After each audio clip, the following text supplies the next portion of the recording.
The morning fog blanketed Seattle like a damp blanket, but inside the coffee shop Carter's Roastery on Pike Street, the air was warm, saturated with the rich aroma of freshly ground coffee. The 10th establishment of Ethan Carter's rapidly growing empire was buzzing with the sounds of coffee machines, the clinking of ceramic mugs, and the quiet hubbub of early visitors, programmers, artists, and the occasional tourist hunting for the city's legendary coffee. At 35, Ethan turned a single food truck into a chain that has become an icon of the Pacific Northwest's craft beer scene. Today was the opening day of a new coffee shop, and the atmosphere in the room sparkled with energy. Ethan stood behind the counter, flannel shirt sleeves rolled up to his elbows, adjusting the grind on the sleek machine. La Marzocco. His dark hair was slightly tousled, and light stubble set off his cheekbones, a look that was equal parts rugged masculinity of a craftsman and the thoughtful charisma of an entrepreneur. He was not just the owner, but the face of the brand, and he knew how to present it. Customers loved its story. A guy who, as a teenager, sanded old boards in his father's garage, now poured espresso from rare beans in spaces that looked like galleries for coffee enthusiasts. Ethan, are you going to pull that shot or just stare at it? Maya, his head barista, teased, wiping her hands on her apron. Her short hair, dyed bright purple, flickered in the lamplight as she deftly wiped the steam tap. Ethan grinned without looking up from the car. Calm down, Maya. This is art, not a conveyor belt. The first shot of the day sets the tone. Oh, okay, she rolled her eyes, but the corners of her lips twitched into a smile. You just want all those hipsters in the audience to gasp at your perfect cream. Guilty, he winked, carefully tamping the coffee in the portafilter. But you know, if they gasp, they'll come back. And if they come back, we can pay for your next tattoo. Maya snorted, but her gaze softened. She worked with Ethan from the very first day when Carter's Roastery was just a cart on the corner of the fish market. Back then, he roasted the beans himself in a rented roaster and slept 4 hours a night. They now had a team of 30 people, suppliers from Ethiopia and Colombia, and their hashtag Carter's Roastery was attracting thousands of posts online. But Ethan had not changed. He still personally checked each new machine and could argue for hours about the intricacies of roasting. The coffee shop door dinged, admitting a new visitor. It was Lucas, the wood supplier that Ethan partnered with for his carpentry projects. Tall, with a lumberjack beard and a plaid jacket, he looked as if he had just come down from the mountains. In his hands, he held a small package wrapped in craft paper. Carter, Lucas thundered, making his way to the counter. I heard you're doing magic again. Is this already the 10th point? Ethan dried his hands on a towel and walked out from behind the counter, shaking Lucas' hand. 10th, brother, and I hope not the last. What did you bring? Lucas grinned and placed the package on the counter. Samples. Cedar, 100 years old, from an old barn near Tacoma. Thought you might like to try it for your chairs. Or what are you making there now? Desks, Ethan clarified, unfolding the paper. His fingers ran over the dark, rough surface of the wood. He inhaled the smell earthy, with a hint of resin. Damn, Lucas, this is a find. How many? For you at a friendly price, Lucas winked. But only if you treat me with your new espresso. I heard you bought something from Yurgashev. You know a lot, Ethan nodded to Maya, who was already preparing a cup. Give him a try at Guji Natural. And don't skimp on the milk, he loves his latte as a dessert. Hey, I didn't ask for a latte. Lucas protested, but then laughed. Okay, I persuaded you. But if it's not the best coffee I've ever had, I'll double the price on cedar. Ethan returned to the car, concentrating on the process. He turned on the water, watching as a thin stream of espresso filled the cup, creating a golden, nutty crema. This was his ritual, the moment when the world narrowed to the sound of coffee dripping and the aroma that filled his lungs. He handed the cup to Maya, who deftly added frothed milk, drawing a neat leaf on the surface. Here, Lucas, Maya put the cup in front of him. Don't screw it up, it's a masterpiece. Lucas took a sip, closed his eyes, and let out a theatrical groan. Carter, you are a sorcerer. This is not coffee, this is poetry. Poetry that pays the rent, Ethan chuckled, crossing his arms. So, deal with the cedar. I want to make a couple of tables for the showroom. Maybe I'll even exhibit them in Portland. We agree. Lucas raised his cup, as if clinking glasses. But tell me honestly, when do you sleep? Coffee shops, furniture, hikes. How does Olivia tolerate you? The mention of his wife made Ethan smile, but there was a hint of thoughtfulness in that smile. She is busy with her own business. Fitness, blogging, everything. We find balance. Balance, right? Lucas narrowed his eyes, but did not press. Well, say hi to her. And tell me I'm still waiting for her protein shake to try. I'll tell you, Ethan nodded, but his gaze had already slid to the window, where the first rays of the sun were breaking through the fog. By noon, the coffee shop was packed to capacity. The line stretched out to the door, and photos with the hashtag #CarterSpikeStreet was already appearing on social media. Ethan moved from counter to table, greeting regulars and introducing himself to newcomers. His energy was infectious. He joked with a bespectacled guy who ordered 3 shots of espresso and helped an elderly lady choose something not too bitter. But behind this ease hid an iron discipline. He monitored every detail, from the temperature of the milk to the cleanliness of the floors. Mr. Carter, a voice came from the counter. It was a young woman in a formal blazer, holding a tablet. Caitlin Ward, Seattle Times. We agreed on an interview. Ethan wiped his hands and motioned her to a corner table by the window. Of course, Caitlin. Coffee at my expense. What will you do? Just Americano, she smiled, but her gaze was sharp, professional. No sugar. Maya, Americano for the press. Ethan shouted, sitting down opposite. So, where do we start? Caitlin opened the tablet and turned on the recorder. At first, how did a guy who made furniture in his garage become Seattle's coffee king? And most importantly, how do you manage everything? Ethan laughed, leaning back in his chair. Coffee king, it's loud. It all started with the fact that I hated bad coffee.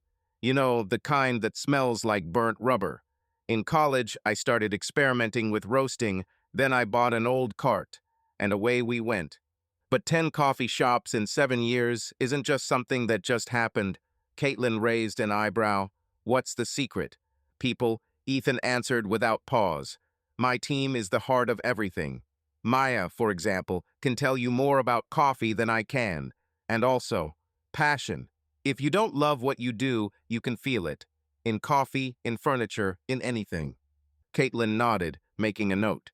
What about your personal life? Your wife, Olivia Jordan, is a famous fitness blogger. How do you juggle 2 such busy careers? Ethan hesitated, but only for a second. We complement each other. She is fire, I am more like wood. Sometimes sparks fly, but it keeps us on our toes. Beautifully said, Caitlin smiled, but her tone became a little more insistent. How do you find time for yourself? I heard you still make furniture. Is this a hobby or something more? Ethan looked at his hands, which were covered in thin scars from the chisel. More. When I work with wood, I switch off. It's like meditation. Coffee is about people, about communication, and carpentry is about silence. I need both. The interview continued for another half hour. Caitlin asked questions about expansion plans, sustainable sourcing, and competition with large chains. Ethan answered confidently, but his thoughts kept returning to Olivia. They had not seen each other for a week. She had gone to Denver for some kind of fitness retreat, and he was absorbed in the discovery. Their calls became shorter, and their conversations became less frequent, but he pushed these thoughts away. Today was his day. By evening, the coffee shop was empty, and Ethan was left alone, wiping down the counter. He turned on the music, an old album, Fleet Foxes, and headed to the utility room, where he kept his tools. There, in the corner, lay a stack of boards that he had brought last week. He took one and ran his palm over the rough surface. The idea of a new table was already ripening in my head, something simple, but with a soul like his coffee shops. Hey, boss. Maya looked into the utility room, already without an apron. The guys and I are going to the bar. Are you with us? Ethan shook his head, smiling. Not today. I want to work with my hands. You're hopeless, she shook her head, but there was warmth in her voice. Not stay late. And tell Olivia her smoothie is still my favorite. I'll tell you, Ethan replied, but his smile dimmed a little. When the door closed behind Maya, he turned on the lamp and took out a plane. The sound of the blades sliding across the wood was soothing. He worked for an hour, then two, until night fell outside the window. The sun barely broke through the thick forest canopy, casting golden spots on the path. The Appalachian Trail meandered through the hills of North Carolina and was covered in moss and littered with fallen leaves. Ethan Carter walked alone, his backpack creaking rhythmically in time with his steps.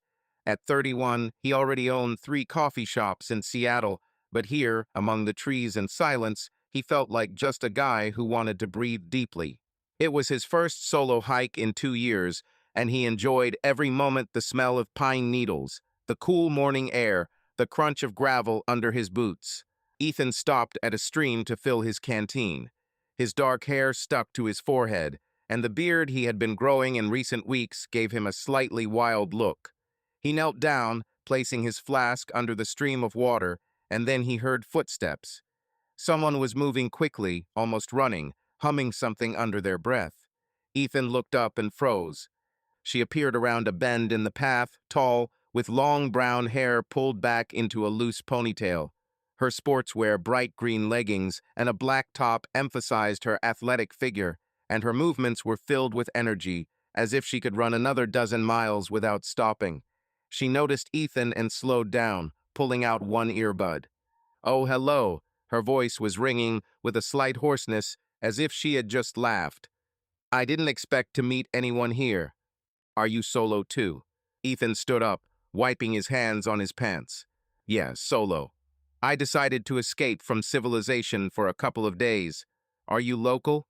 She smiled and sparkles flashed in her brown eyes. "Not really. I'm from Denver." Olivia Jordan, she extended her hand, and Ethan noticed that her nails were painted bright red. "I came here for the trail. Well, to prove to myself that I can do without Wi-Fi." Ethan Carter, he shook her hand, feeling a warm, slightly rough palm. "From Seattle. And honestly, I already miss coffee." Olivia laughed, and the laugh was so infectious that Ethan couldn't help but smile. "Coffee? Seriously? You're in the forest, around the mountain, and you're thinking about a latte." "Guilty," he shrugged. "I have a coffee shop. Well, 3, to be exact. It's like a professional deformation." "Wow, coffee tycoon," she whistled, crossing her arms.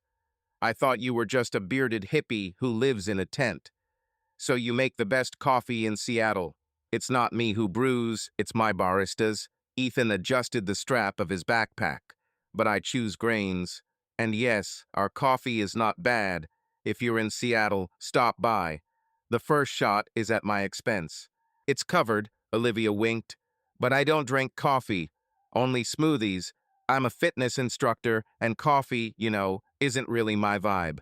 Ethan narrowed his eyes, mock indignant. "Smoothie? Seriously? You just broke my heart." "Oh, come on," she nudged him with her elbow, and this gesture was so natural, as if they had known each other for years. "Make me a smoothie at your coffee shop, and I'll think about changing my faith."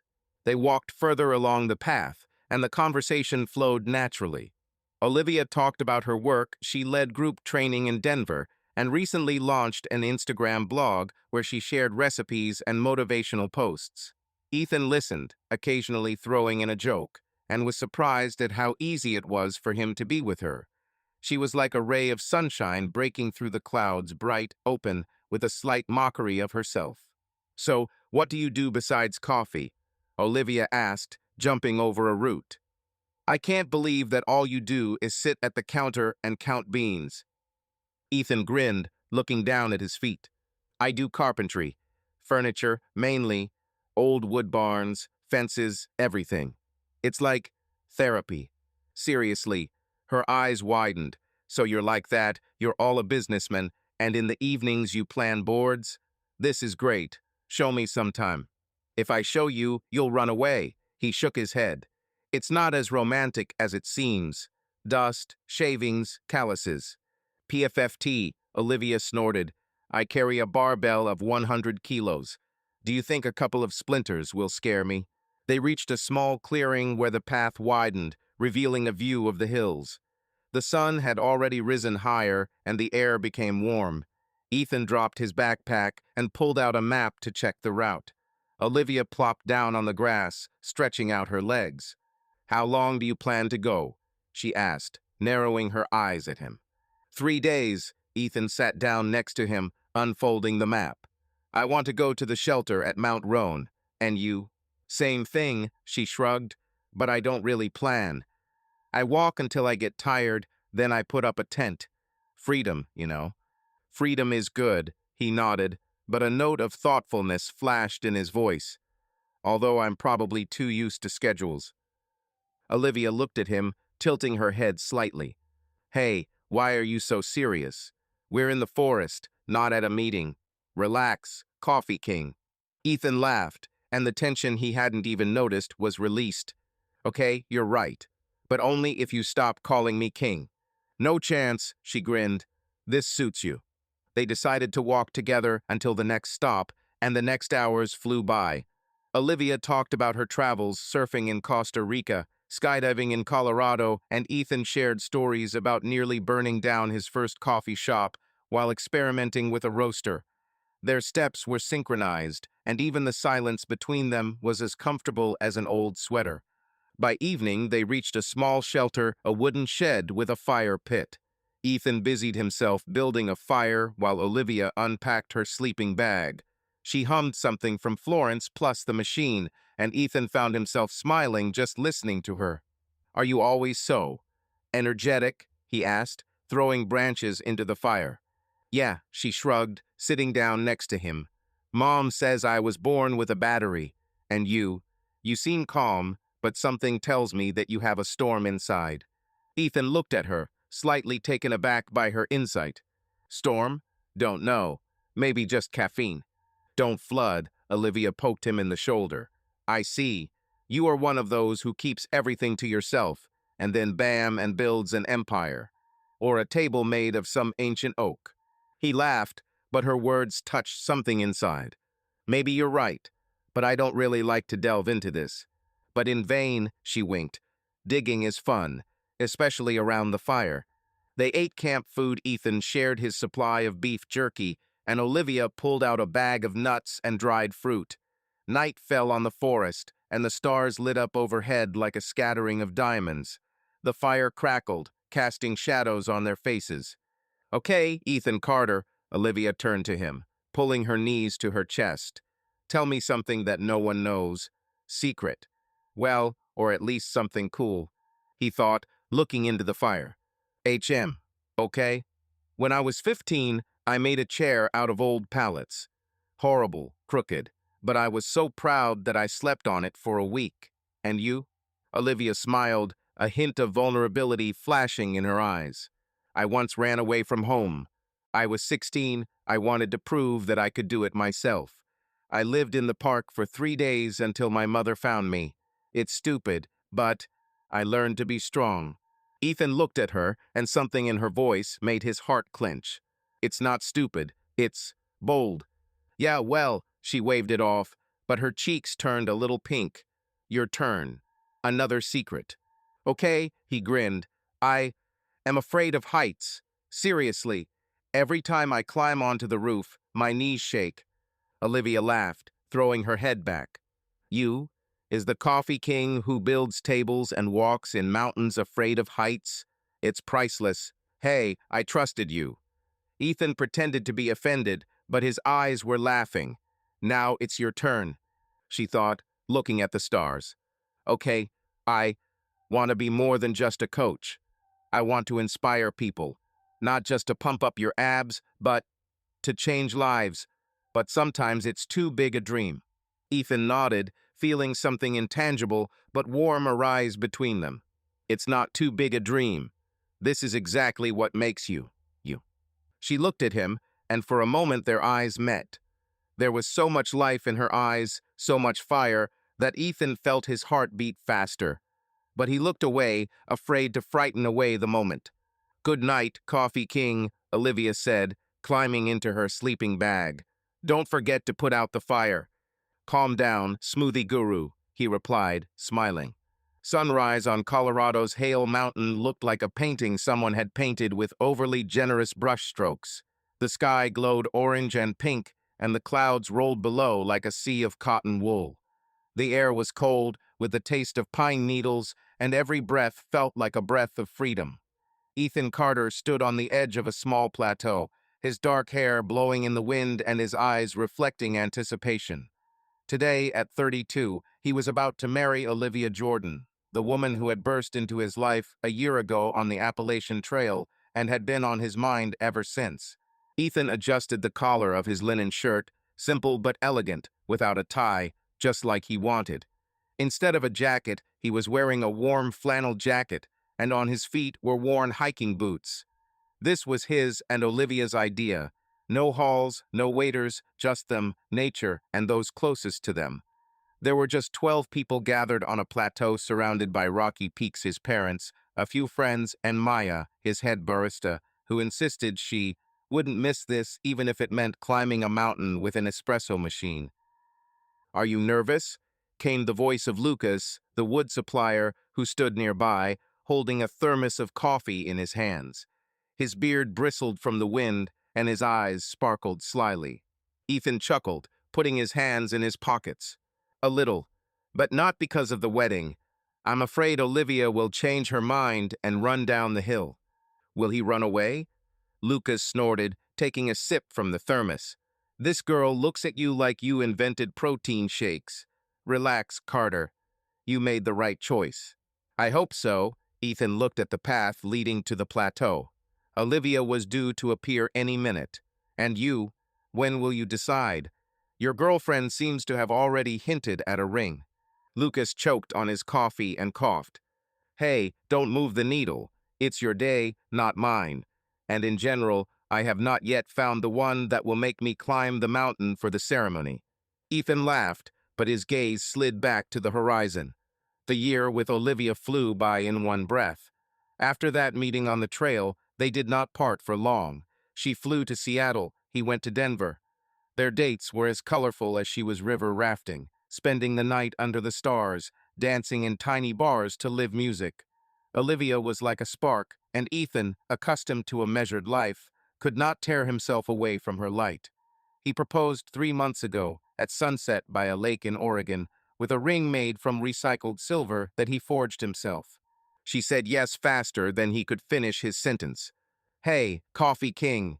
Maya's voice pulled him out of his thoughts. She made her way towards him, holding a bouquet of wildflowers in her hands.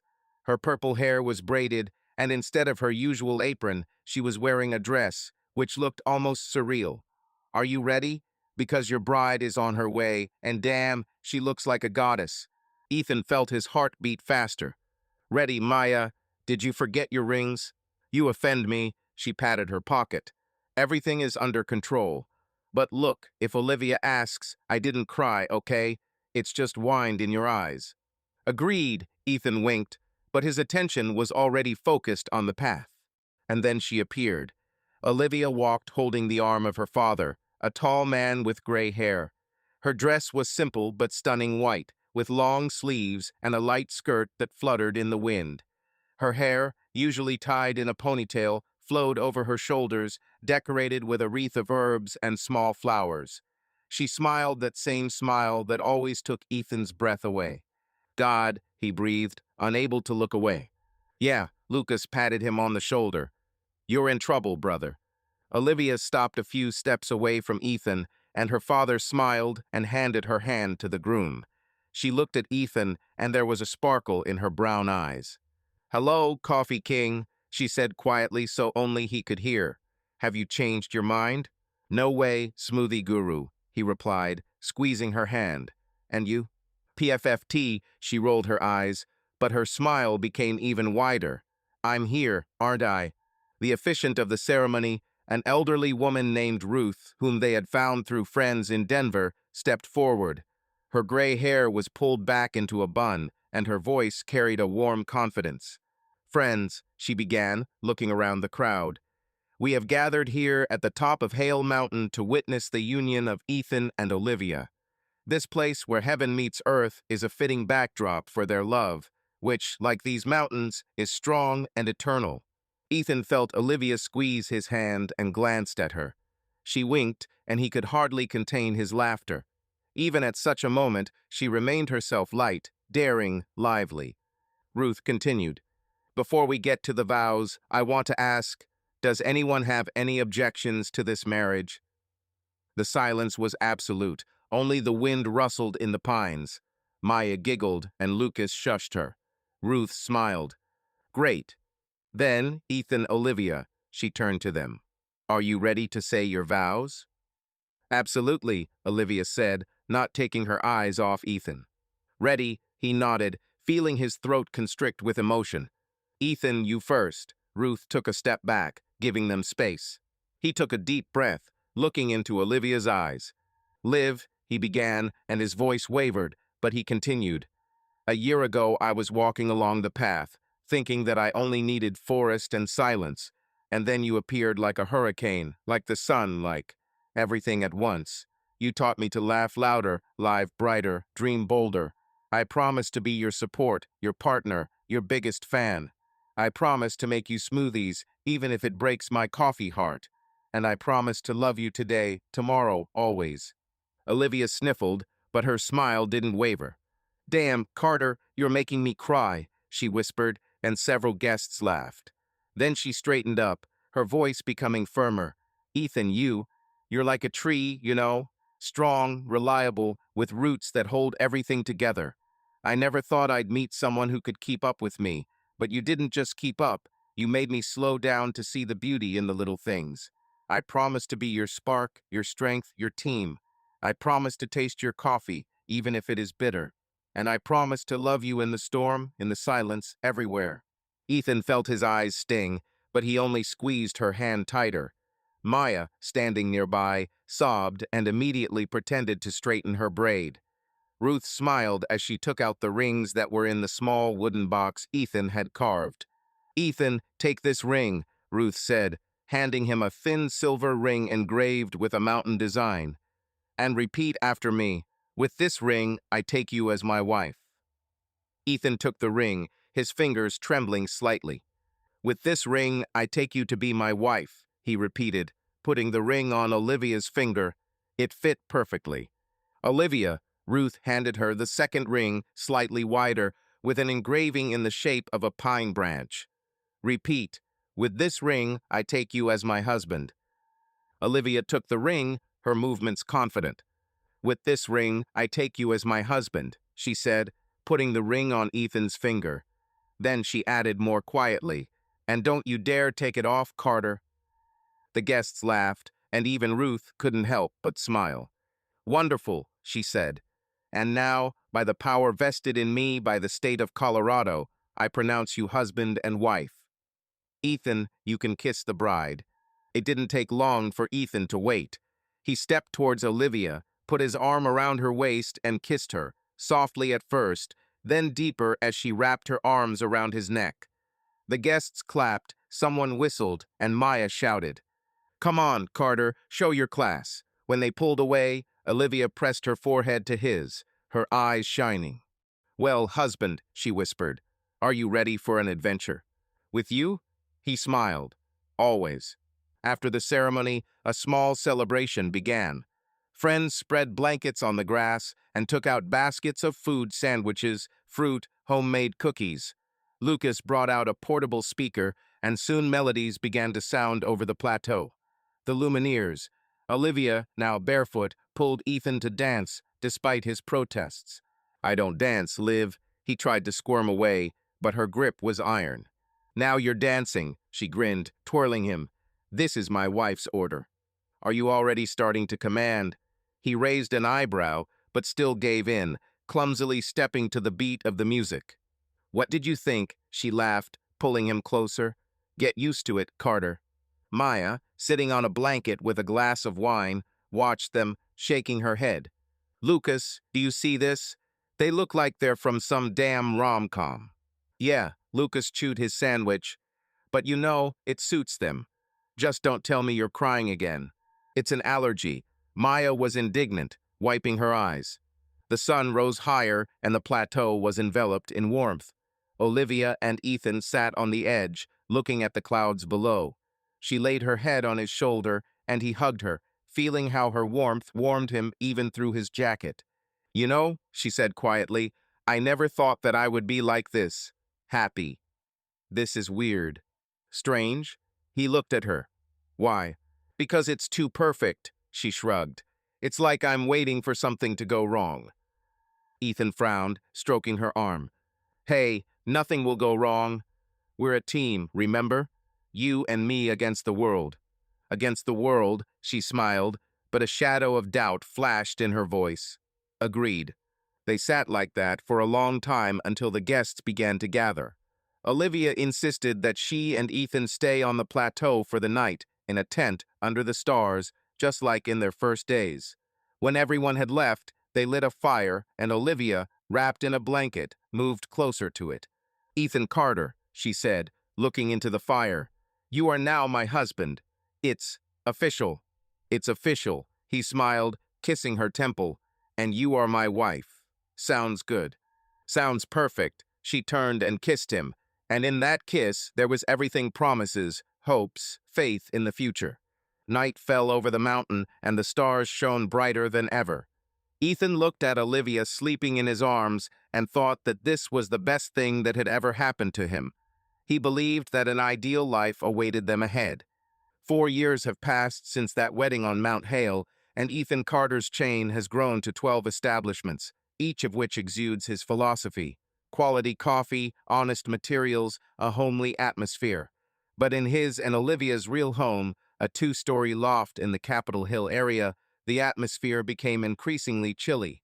Ethan stood behind the counter of his flagship coffee shop, wiping down the steam tap, but his thoughts were far away somewhere between unsaid words and empty evenings.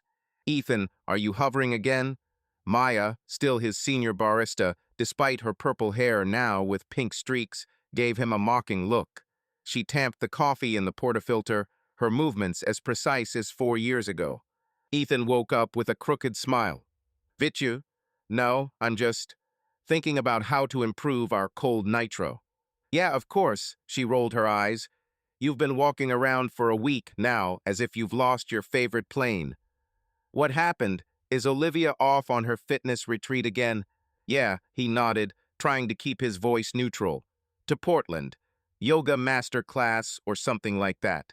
Maya narrowed her eyes, but did not press. Okay, boss. But if anything happens, I'm here. And my new smoothie from the matches is still waiting for your assessment. Olivia would approve. I'll tell her. Ethan turned to the shelf with grains, feeling a pang of irritation. Olivia and smoothie. It had once been a joke between them, but now her fitness blog, which had amassed 100,000 subscribers, seemed to consume all of her time.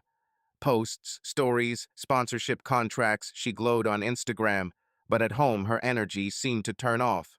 The door to the coffee shop clanged, letting in Lucas, who was shaking the rain from his hood. His beard became thicker, and in his hands he held a package wrapped in wet craft paper. Carter, he thundered, making his way to the counter. Have you drowned in this downpour yet? I brought you a nut. Walnut, 120 years old, from an old farm in Oregon. Is it suitable for your tables? Ethan perked up as he accepted the package. He unfolded the paper, inhaling the smell of damp wood. Lucas, you are a genius. This is perfect. How much per batch? For you at a friendly price, Lucas grinned. But only if you treat me to something new. What do you have here? I heard you launched some kind of coffee cocktail. Maya started it. Ethan nodded in her direction. Coffee with tonic and orange zest. Do you want to try it? Sounds like a hipster nightmare. Lucas laughed. But come on, surprise me. Maya was already preparing the drink, glancing at Ethan. Hey, Lucas, ask him why he's so gloomy. Maybe you can get the truth out of him. I'm not gloomy, Ethan muttered, crossing his arms. It's just a lot of work. Lucas narrowed his eyes as he accepted the glass of cocktail. Yeah, work. Where is your other half? Is Olivia filming herself trampolining for Insta again? Ethan tensed, but forced himself to smile. Something like that. She's in Portland. Blog, training, you know how it is. I know. Lucas took a sip and raised his eyebrows. Damn, this is really tasty. But brother, tell me honestly, is everything okay with you? It's as if you and her are in different orbits. Ethan shrugged, looking away. We're busy. She has her own business, I have mine. This is fine. Fine, Lucas repeated skeptically, but did not insist. Okay, think about the nut. If you take it, I'll arrange delivery next week. Agreed, Ethan nodded, but his thoughts had already returned to Olivia. She was supposed to return tomorrow, but their last conversation on the phone was short, almost formal. Is everything okay, Liv? Yes, I'm just tired. Let's call you. That's all. By noon, the coffee shop was buzzing with customers. Ethan moved from the counter to the tables, greeting the patrons, but his smile was rather automatic. He noticed a young couple in the corner taking photos of their lattes and thought Olivia would have done the same, posted a story with the hashtag #coffeevibes and added some kind of filter. But she hardly rented at home, and she didn't talk. Not like before. In the evening, after closing, Ethan was left alone in the coffee shop. The rain pattered on the windows as he sat at the counter with his laptop, checking reports. But his gaze kept falling on the phone. Olivia posted a new story. She is in a hot pink sports top, laughing, showing off the perfect bar against the backdrop of a Portland park. Who's with me for training?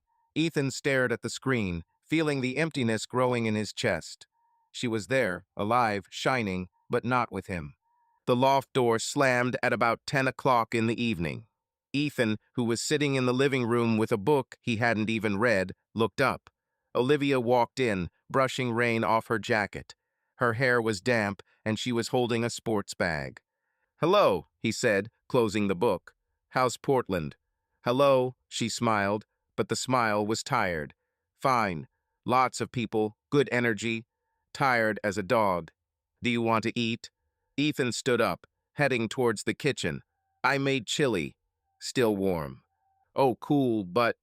She paused, setting her bag down on the floor. I ate in a cafe with the guys after training. Maybe just tea. Of course, he nodded, hiding his disappointment. Green or chamomile? Green, Olivia plopped down on the sofa, taking out her phone. Oh, I need to answer a couple of messages. The fans are waiting. Ethan put the kettle on, watching her out of the corner of his eye. She was scrolling through her phone, her face illuminated by the screen. How was the master class? He asked, trying to make his voice sound casual. Cool, she didn't look up. About 40 people came. Everyone is so charged. One guy even said that he quit smoking because of my posts. Guess what? That's cool, Liv, Ethan smiled sincerely. You really inspire people. I'm trying, she shrugged, but her tone was absent-minded. Oh damn, I need to post a post about sponsors. They're already writing where the content is. Ethan brought her tea, placing the mug on the table. Maybe you can take a break. You just returned. Yes, now, she nodded, but her fingers continued to fly across the screen. It's just important. If you don't post regularly, the algorithm buries you. He sat down opposite, looking at her. Liv, he began carefully. We hardly see each other. You're always on the road. I'm up to my neck in coffee shops. Maybe we can have a day off. Shall we go somewhere? Just like before. Olivia finally looked up from her phone, looking at him. Day off? Ethan, I'd love to, but my schedule is full.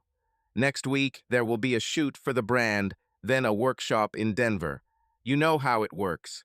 I know, he nodded, suppressing a sigh. But I miss you. For us. Her gaze softened, but there was a hint of irritation in it. I miss you too, Ethan. But this is my career. You don't leave your coffee shops to sit at home with me. Why should I? I'm not asking you to quit, he frowned. Just find time. We're a team, remember? I remember, she put the phone on the table, but her tone became harsher. But a team is when both try. You're always in your woodworking room or behind the counter. When was the last time you asked how I was doing? Not the blog, but me. Ethan was taken aback, feeling the words hit home. I'm asking, constantly. But you're always busy, Liv, or on the phone. Because it's my job. She raised her voice, but then stopped short, taking a deep breath. Okay, let's not. I'm tired, you probably are too. Let's just sleep. Ethan nodded, although his chest ached. Fine, calm. Calm down. She took the tea and went into the bedroom, leaving the phone on the sofa. Ethan remained in the living room, staring at his empty mug. He thought about how they danced on Hale Mountain, how they laughed around the campfire on the Appalachian Trail. Now their conversations were short, like text messages, and he saw her laughter more often in stories than he heard at home. He stood up, put his mug in the sink, and headed to the garage where he kept his tools. The tree always calmed me down. He took the walnut board that Lucas had brought and began to sand, but even the rhythmic sound did not drown out the thoughts that his and Olivia's team was starting to come apart at the seams. The next day, Olivia left for the studio for filming, and Ethan spent the morning at the coffee shop meeting with the new bean supplier. But his thoughts returned to their conversation. He decided to try again. At lunchtime, he texted her, Liv, let's have dinner tonight. Just us, no phones. Choose a place. The answer came an hour later. Okay, sounds cool. At 7 at the Pink Door. I love their pasta. Ethan smiled, feeling a spark of hope. In the evening, he came to the restaurant first, taking a table by the window overlooking the bay. He put on a clean shirt and shaved for the first time in a week, hoping it would be like their old dates. Olivia walked in at 7:15, wearing a tight black dress, her hair down. She looked amazing, but her gaze was distracted. Sorry, traffic jam. She sat down, smiling. Have you already ordered wine? Not yet. He handed her the menu. How is the day? Oh, crazy, she sighed, flipping through the menu. The shooting dragged on, and then I argued with the brand manager. But it's okay. And you? The supplier is from Guatemala, Ethan shrugged. Good grains, but prices are high. I'm thinking about how to fit it into the budget. You will always find a way, she smiled, but immediately took out her phone to answer the message. Ethan frowned. Liv, we agreed. No phones. Oh, right, she put the phone in her bag. Sorry, just a habit. They ordered pasta and wine, and the conversation flowed a little easier. Olivia talked about a new workshop she was planning in Denver, and Ethan shared the idea of opening a showroom for his furniture. But every time he tried to talk about them, about what connected them, she went away, joked, changed the subject, ordered dessert. Liv, he finally decided when they were waiting for the bill. What is happening to us? We hardly talk. I feel like you're somewhere else. She looked at him, her eyes darkening. Ethan, I'm here, but I can't be just your wife. I have my life, my goals. You want me to be like before, but I can't. I'm growing. I don't mind your height, he clenched his fist under the table, but I want to be part of it. And now it seems that likes are more important to you than us. It's unfair, her voice became cold. My blog is my job. You don't abandon your coffee shops when I ask you to take a day off. This is different, he shook his head. Coffee shops do not replace you. And your phone, it's like the third one in our marriage. Olivia leaned back in her chair, crossing her arms. You know, maybe the problem is not the phone. Maybe you just don't understand who I am now. Ethan fell silent, feeling the words get stuck in his throat. The bill was brought in silence, and they left the restaurant without holding hands. At home, Olivia went straight to the bedroom, and Ethan stayed in the garage, sanding the board until midnight. Rain pattered on the roof of the taxi as Ethan Carter returned from the Seattle airport. His suitcase, battered from endless flights, lay on the seat next to him, and his head was filled with a to-do list. Check reports for a new coffee shop in Bellingham, meet with a lumber supplier, answer letters. 2-day business trip to Portland where he discussed potential expansion. Carter's roastery exhausted him, but the fatigue receded at the thought of home. He hoped Olivia would be there, and maybe they could finally talk. After their last dinner in the Pink Door strained, With unspoken grievances, Ethan felt that their marriage was slipping on thin ice.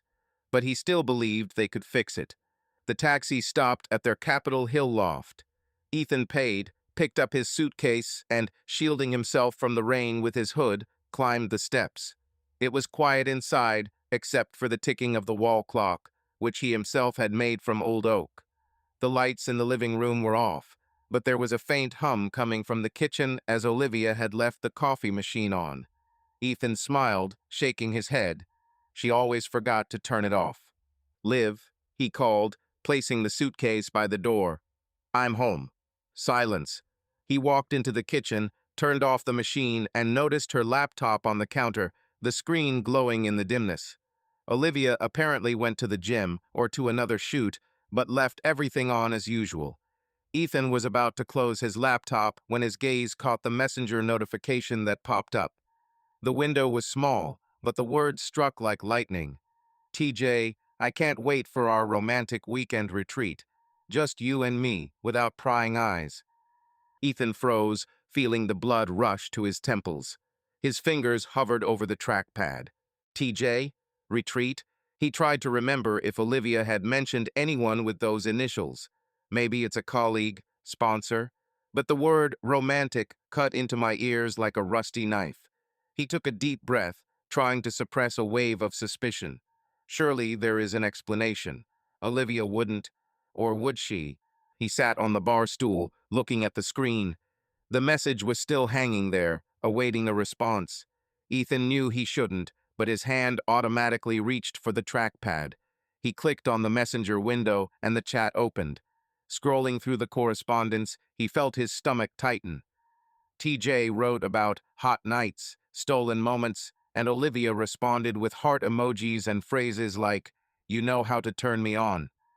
This was not a friendly conversation. This was something completely different.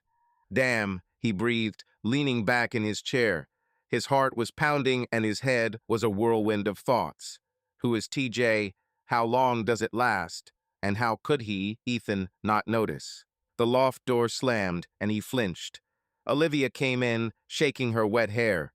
She was wearing leggings and a sports top and carrying a bag from the gym. She noticed Ethan and smiled, but her smile was superficial, as if she was performing an obligatory ritual. "Oh, hello," she said, throwing her bag on the floor. "When did you return?" "Just now." Ethan closed the laptop, trying to keep his voice even. "How was the training?" "Deadly." She walked to the refrigerator, taking out a bottle of water. "The new trainer in the gym is just a beast. Everything hurts." "New coach?" he asked, and a shadow of suspicion flashed in his tone. "What's his name?" Olivia took a sip, shrugging. "TJ, he recently started working. Tough, but knows his stuff." "Why are you asking?" Ethan felt his insides grow colder. TJ, he forced himself to smile, although it was difficult. "Just like that. You rarely talk about working in the gym." "Yes." She looked at him, narrowing her eyes. "Well, there's not much to talk about. The usual routine. How was your business trip?" "Portland, right?" "Okay," he nodded, but his thoughts were occupied with something else. "Met with investors and discussed a new point. Nothing special." "Cool." Olivia finished her water and headed towards the stairs. "I'm going to take a shower. Then I need to post it before I forget. Will you be in the garage?" "Probably." Ethan watched her leave and felt a storm growing in his chest. He wanted to shout, ask who TJ was, why she was lying, but the words got stuck in his throat. Instead, he opened the laptop, but the screen had already gone dark. The correspondence disappeared as if it never existed. In the evening, Ethan sat in a coffee shop on Pike Street, although his shift had long ended. Maya left, leaving him with a cold cup of espresso and a bunch of questions. He replayed everything he saw in his head, trying to find a rational explanation. Maybe this is a joke. Maybe he misunderstood. But the words "romantic retreat" could not leave my mind. He took out his phone and opened Olivia's Instagram. Her latest post is of her at the gym, doing lunges, caption, "Strength and movement." There are dozens of emojis in the comments, and one user, TJ_fitcoach, wrote, "You are fired." When is the next training session? Olivia responded with a heart. Damn it, Ethan muttered, throwing the phone on the table. He felt like an idiot. How could he not notice? Or did you notice, but didn't want to believe? The coffee shop door dinged and Lucas walked in, shaking the rain off his jacket. Carter, he headed towards the counter. What are you doing here in this weather? I thought you were at home with your wife, warming yourself by the fireplace. Ethan forced a smile, but it came out crooked. I just decided to stay longer. Would you like some coffee? At 10 o'clock in the evening, Lucas narrowed his eyes. You look like someone burned down your roster. What happened? Ethan paused, looking at the empty cup. Lucas had been his friend for 10 years, and there was no point in hiding the truth from him. I saw something on Olivia's laptop. Correspondence. With some TJ, they are planning a romantic retreat. Lucas froze, his eyebrows rising. Wait, are you serious? Olivia? With someone else? I don't know. Ethan clenched his fists. Maybe I misunderstood. But it didn't look like a friendly chat. Damn, brother. Lucas sat down opposite him, his voice becoming quieter. What are you going to do? Talk to her? I want to. Ethan shook his head. But if I ask, will she lie? Or worse, will he tell the truth? I don't know if I'm ready to hear this. Lucas leaned back in his chair, rubbing his beard thoughtfully. Look, I'm no expert on marriages, but you need to find out. Maybe this is nonsense. Maybe this TJ is just her friend from the gym. But if you remain silent, it will eat you up. He's already eating, Ethan smiled bitterly. I'm sitting here like a fool, checking her Instagram. Who am I anyway? You're a guy who loves his wife. Lucas looked into his eyes. And you deserve the truth. Talk to her. Directly, no hints. Ethan nodded, but his chest was still pounding. Okay, tomorrow. Today, I can't. Tomorrow is tomorrow. Lucas patted him on the shoulder. Now let's have some coffee, even if it's cold. And maybe you can tell us about that batch of nuts. I know you've already figured out what to make of it. Ethan forced a chuckle, grateful for the change of topic. Table. Large, for a showroom. I want it to be like an anchor, something durable. Durable is your way, Lucas smiled. Agreed. Now go home, Carter. Don't sit here all night. Ethan returned home after midnight. Olivia was asleep, her phone laying on the nightstand, the screen flashing with notifications. He looked at her calm face, and felt a mixture of love and pain. He wanted to believe that it was a mistake, that TJ was just a friend, that their marriage could still be saved. But the message he saw was like a crack in a tree, small but deep. The next day, he decided to talk. Olivia was in the kitchen making her morning smoothie. She looked as usual, bright, energetic, in a sports top and with a high ponytail. Good morning, Ethan said, walking in with a cup of coffee. Did you sleep well? Uh-huh, she nodded, throwing the spinach into the blender. And you came back late. Yes, I was late in the coffee shop. He took a sip, gathering his courage. Liv, can we talk? She looked at him, her hand hovering over the blender button. Certainly. What's happened? Ethan took a deep breath, feeling the words burn in his throat. Yesterday, when I returned, I saw your laptop. A message popped up from some TJ about a romantic retreat. Olivia tensed, her eyes narrowing. Did you rummage through my laptop? I didn't rummage, he shook his head, trying to keep his voice calm. It surfaced on its own. Liv, who is TJ, and what kind of retreat? She crossed her arms, her tone becoming harsh.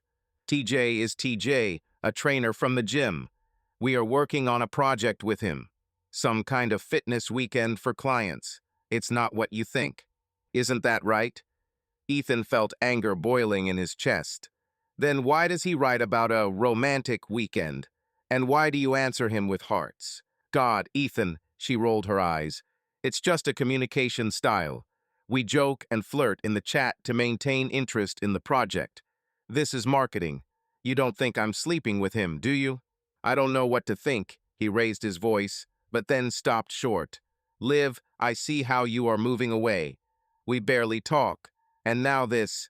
Explain it to me so I can understand. Olivia sighed, her gaze softening, but there was a hint of fatigue in it.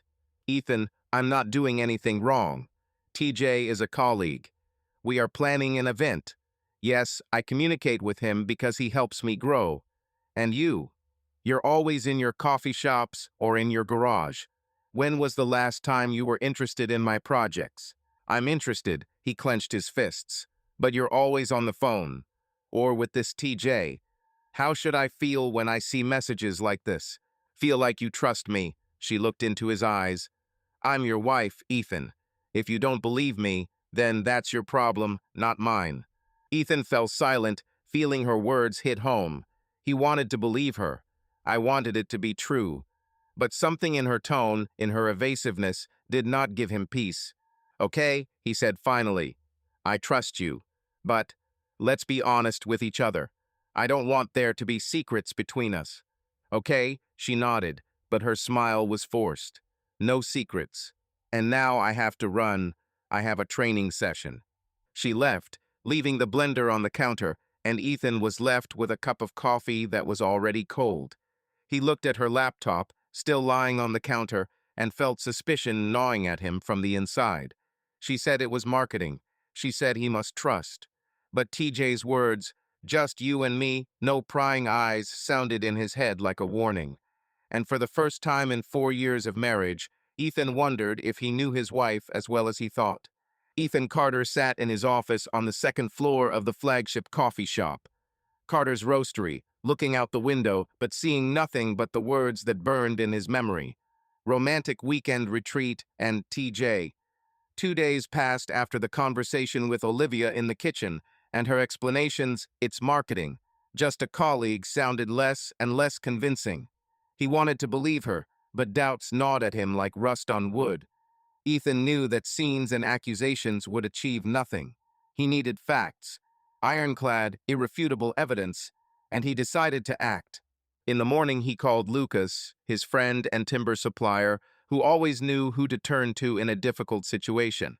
Lucas, sitting in his pickup truck somewhere near Tacoma, listened with a characteristic mixture of sympathy and pragmatism. Carter, are you sure you want to dig? Lucas' voice was hoarse from morning coffee. If it's true, you won't be able to unsee it. Ethan clutched his phone, looking at the photo of Olivia on the table them on the Appalachian Trail, laughing, hugging. I need to know, Lucas. If she's lying, I can't pretend everything is fine. I need someone to sort it out. Discreetly. Lucas paused, then said, there is a guy, Kevin Wright, private investigator, specializes in digital traces. I worked with a friend of mine when he suspected his partner of stealing data. Kevin isn't one to talk. Would you like me to give him his contact information? Yes, Ethan didn't hesitate. Throw it to me. Okay, but brother, Lucas lowered his voice. Be ready. The truth sometimes hits harder than you think. I can handle it, Ethan answered, although his chest ached. Thank you, Lucas. An hour later, Kevin Wright's number and a short message from Lucas arrived in his email. Hold on, Carter. Ethan dialed the number, feeling his heart pound. After 3 rings, a low, calm voice answered. Kevin Wright. Who is this? Ethan Carter. He cleared his throat, trying to sound confident. Lucas gave me your number. I need help. Private matter. Got it. Kevin's voice was businesslike, without unnecessary emotions. What is the situation? And how urgent? Ethan paused, looking at the rain outside the window. My wife. I saw the correspondence on her laptop. With some guy, TJ, they are planning a romantic retreat. She says it's work, but I don't believe it. I need proof. What she does, who she communicates with. Kevin smirked, but without condemnation. Fine. Do you want a full digital audit? Messages, calls, geolocation, or something specific? Everything you can. Ethan clenched his fist. But I don't want her to know. And it should be legal. Legal is my specialty, Kevin replied. I work through open sources and available data. If you have access to her devices or cloud accounts, this will make things easier. But no hacks, no gray areas. Is this clear? I see, Ethan nodded, although Kevin couldn't see him. We have a common cloud account. I can give access. Great, Kevin paused, as if taking notes. I will need details. Her name, social media accounts, any contacts of this TJ known to you. Also, are you sure you want to know everything? Sometimes people change their minds when I start digging. Ethan closed his eyes, feeling the pain clench his chest. I'm sure. I need the truth. How long will it take? Depends on the amount of data, Kevin answered. If she is active online, a week or two. If you're careful, maybe a month. I'll start with her social media and the cloud. My fee is 1,000 in advance, the rest according to the result. Fits. Ethan didn't hesitate. When will you start? As soon as I receive the advance and the data, Kevin was brief. Send everything to my email, I'll send you the address. And Mr. Carter, control yourself. Don't do anything stupid until I get back with the information. I won't, Ethan forced a smile. Thank you, Kevin. When he hung up, he felt a strange mixture of relief and guilt. Relief because he finally took a step. Guilt because he spied on his own wife. He opened his laptop and collected everything he knew about Olivia. Her Instagram, email address, linked to TJ's profile at TJ_fitcoach. Then I transferred the advance to Kevin through a secure payment service. When everything was done, he leaned back in his chair, looking at the photograph on the table. Olivia smiled, her eyes sparkling. But now that smile seemed alien. That evening, Olivia returned home late, smelling of sports shower gel. She dropped her bag by the door and plopped down on the couch, scrolling through her phone. Ethan, who was preparing dinner pasta with pesto, watched her from the kitchen. He tried to act as usual, but her every gesture, every glance at the screen seemed suspicious. How is the day? He asked, stirring the sauce. Oh, exhausting. Olivia didn't look up from the phone. We filmed a video for sponsors. Then training with TJ. He came up with some kind of hellish scheme with weights. TJ, huh? Ethan tried to keep his voice neutral. You spend a lot of time together.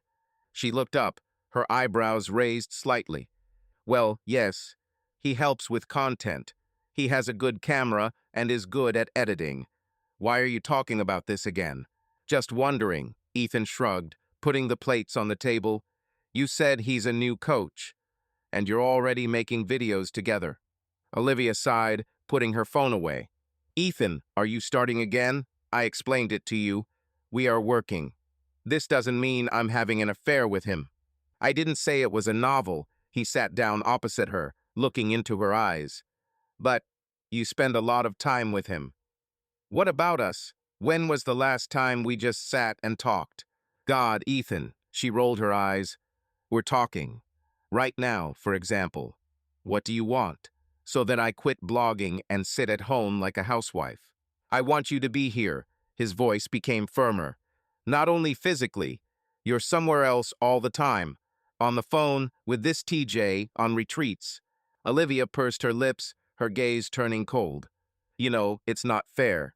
You, too, are always in your coffee shops or in your garage, whittling your boards. But I don't make a scene because of this. This is different, Liv, he shook his head. My boards don't write to me about romantic weekends. Oh my God, she pushed the plate away. Are you talking about that message again? I told you it's a joke. Marketing. Why don't you believe me? Because you don't give me a reason to believe. The words came out faster than he could stop them. You keep dodging, Liv. I'm trying to understand what's going on and you're shutting down. Olivia stood up, her face flushed. Maybe I'm closing myself off because you're turning everything into an interrogation. I'm tired, Ethan. I work just like you. If you can't deal with it, that's your problem. She went into the bedroom, slamming the door. Ethan remained at the table, staring at the untouched pasta. He could feel the anger and pain fighting inside him, but instead of following her, he put away the dishes and headed to the garage. There, amid the smell of wood and shavings, he took a plane and began to work on a walnut board. Each glancing blow helped to drown out the chaos in his head, but could not remove the main thing: he no longer trusted his wife. The next day, Ethan met Maya at a coffee shop to discuss a new line of drinks. But his thoughts were elsewhere, and Maya, as always, noticed it. "Hey, boss," she nudged him as they tasted iced lavender coffee. "You're somewhere in space again." "What's happened? Olivia?" Ethan paused, looking at the cup. "I don't know, Maya. It's complicated. I saw something. Correspondence. She says it's nothing, but I'm not sure." Maya frowned, her voice becoming softer. "Oh, Ethan, this is crap. Have you spoken to her?" "I tried," he smiled bitterly. "She says I made it all up, that this is work. But I hired a man to check." Maya whistled, her eyes widening. "Seriously? Private detective? It's like in the movies. Are you sure you want to do this?" "No," he shook his head. "But I have to know. If she's lying, I can't live with it. And if not, then I'm an idiot." "You're not an idiot," Maya put her hand on his shoulder. "You just love her. But Ethan, be careful. If she finds out you're digging, it could ruin everything." "It's already collapsing." He looked into her eyes. "I just want the truth." Maya nodded, but her gaze was full of concern. "Okay, but if anything happens, I'm here, and don't keep it to yourself. Talk to Lucas, talk to me, talk to anyone. Don't sit alone in your garage." "Thank you, Maya," Ethan forced a smile. "But for now, I can handle it." By the end of the week, Kevin sent the first update. The email contained few details, only a brief. Started analysis. I found activity on her Instagram and WhatsApp. TJ Morgan, 28, is a trainer at her gym. I keep digging, except in 3-4 days. Ethan read the message 3 times, feeling his heart clench. TJ Morgan. Now TJ had a name, a face, an age. It made everything more real. He was sitting in the garage, sanding a board, when Olivia walked in, holding the phone. "Hey," she said, her tone softer than usual. "I'm going to Tacoma for the weekend. There's a workshop there. I'll be back on Sunday." Ethan looked at her, his hand hovering over the tree. "With TJ?" he asked, unable to contain himself. Her eyes narrowed. "Seriously, Ethan?" "Yes, he will be there. And 20 more people. This is work. Enough already." "Okay," he nodded, returning to the board. "Good luck." She stood there kundu, then left. Ethan continued to grind, but his mind was elsewhere. Workshop in Tacoma. Or a retreat, he texted Kevin. "She's going to Tacoma for the weekend." Check. The answer came a minute later. Accepted. Working. Ethan put down the plane and closed his eyes. The pain he swallowed was still there, but now it was mixed with determination. The Capitol Hill loft was silent, except for the rain pounding against the windows like a metronome. Ethan Carter sat in the living room, looking at the box of equipment that had been delivered that morning. Inside are 4 compact devices disguised as smoke detectors, with cameras and microphones. He ordered them through a website recommended by Kevin Wright, a private investigator Ethan hired a week ago. After the message about the romantic retreat and Olivia's evasive answers, his doubts turned into an obsessive need to know the truth. But installing cameras in his own home felt like a betrayal not just of Olivia, but of himself. And yet he opened the box. The phone vibrated and Kevin's name flashed on the screen. Ethan answered, pressing the phone to his ear. "Kevin," he said, trying to keep his voice even. "Any news?" "Yes." The investigator's voice was dry and businesslike. "I got access to cloud storage. Your wife hasn't changed her passwords since you shared access. There, a lot of correspondence. With TJ Morgan, coach. Would you like me to send excerpts or the full archive?" Ethan clutched the phone, feeling his pulse quicken. "Complete archive. But how bad is it?" Kevin paused, and that pause said more than words. "This is not a friendly chat, Mr. Carter. Messages, personal, flirting, meeting plans, mentions of keeping it all under wraps. I haven't found anything about physical cheating yet, but it doesn't sound like a work relationship. Are you sure you want to dig further?" Ethan closed his eyes, his fingers clenching around the camera box. "Sure. Send everything. And what about her trip to Tacoma? Did you find something? She's there, Kevin answered. Her phone's geolocation shows a hotel in downtown Tacoma. TJ is there too, judging by his Instagram. They both posted stories from the same workshop. But I'm also checking to see if they were together outside of events. Give me a couple of days. Okay, Ethan nodded, although Kevin couldn't see him.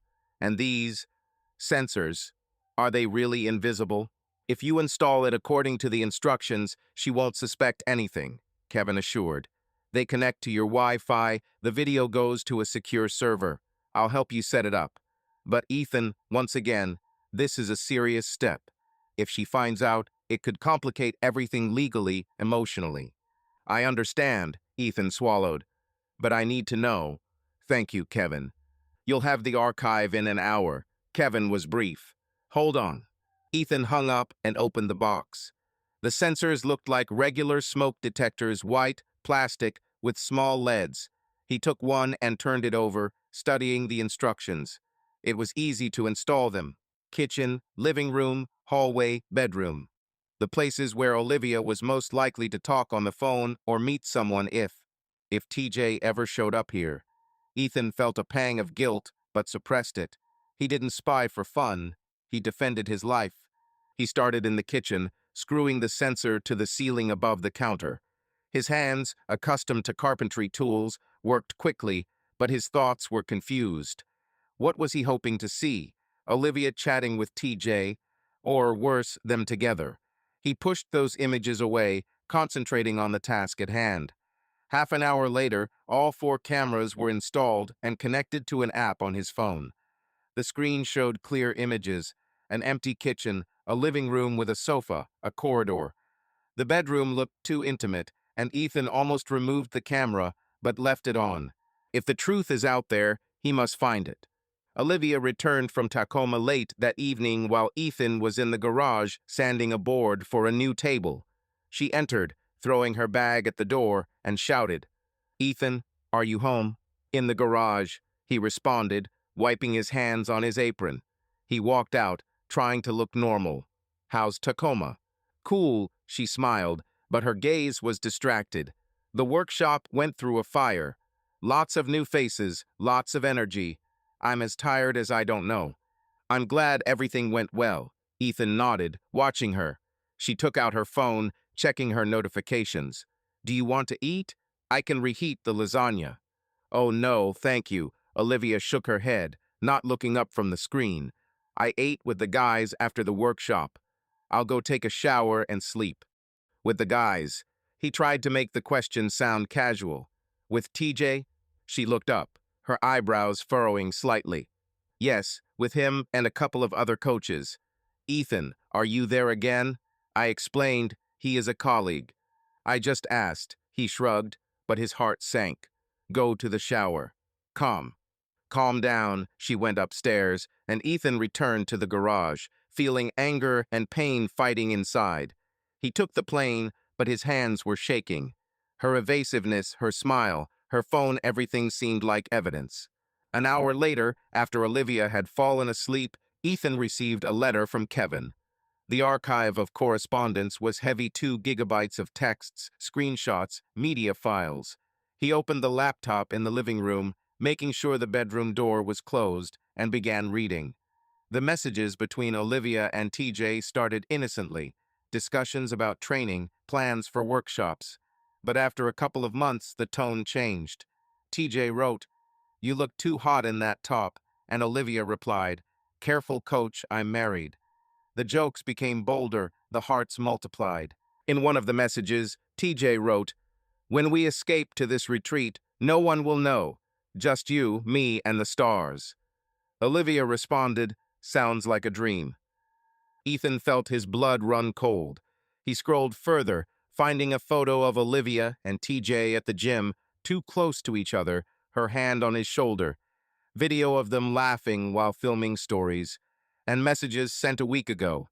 "TJ, I can't stop thinking about you. Liv, this is serious."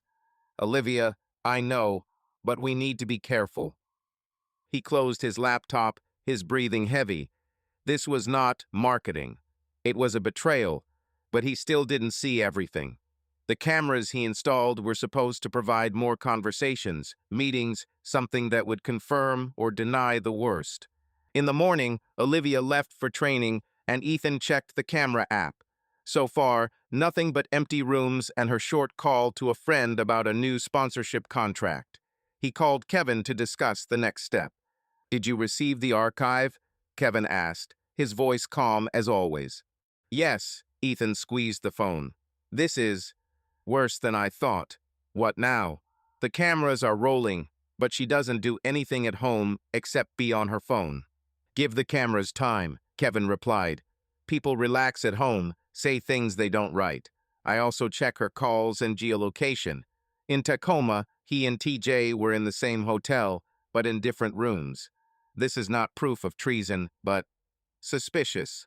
Do you want me to dig further?" "Yes," Ethan didn't hesitate. "And can you check her calls? Maybe she talks to him when I'm not at home." "I can," Kevin paused, "but it will take time. If she uses secure messengers, it will be more difficult. Do you still want me to be in the shadows?"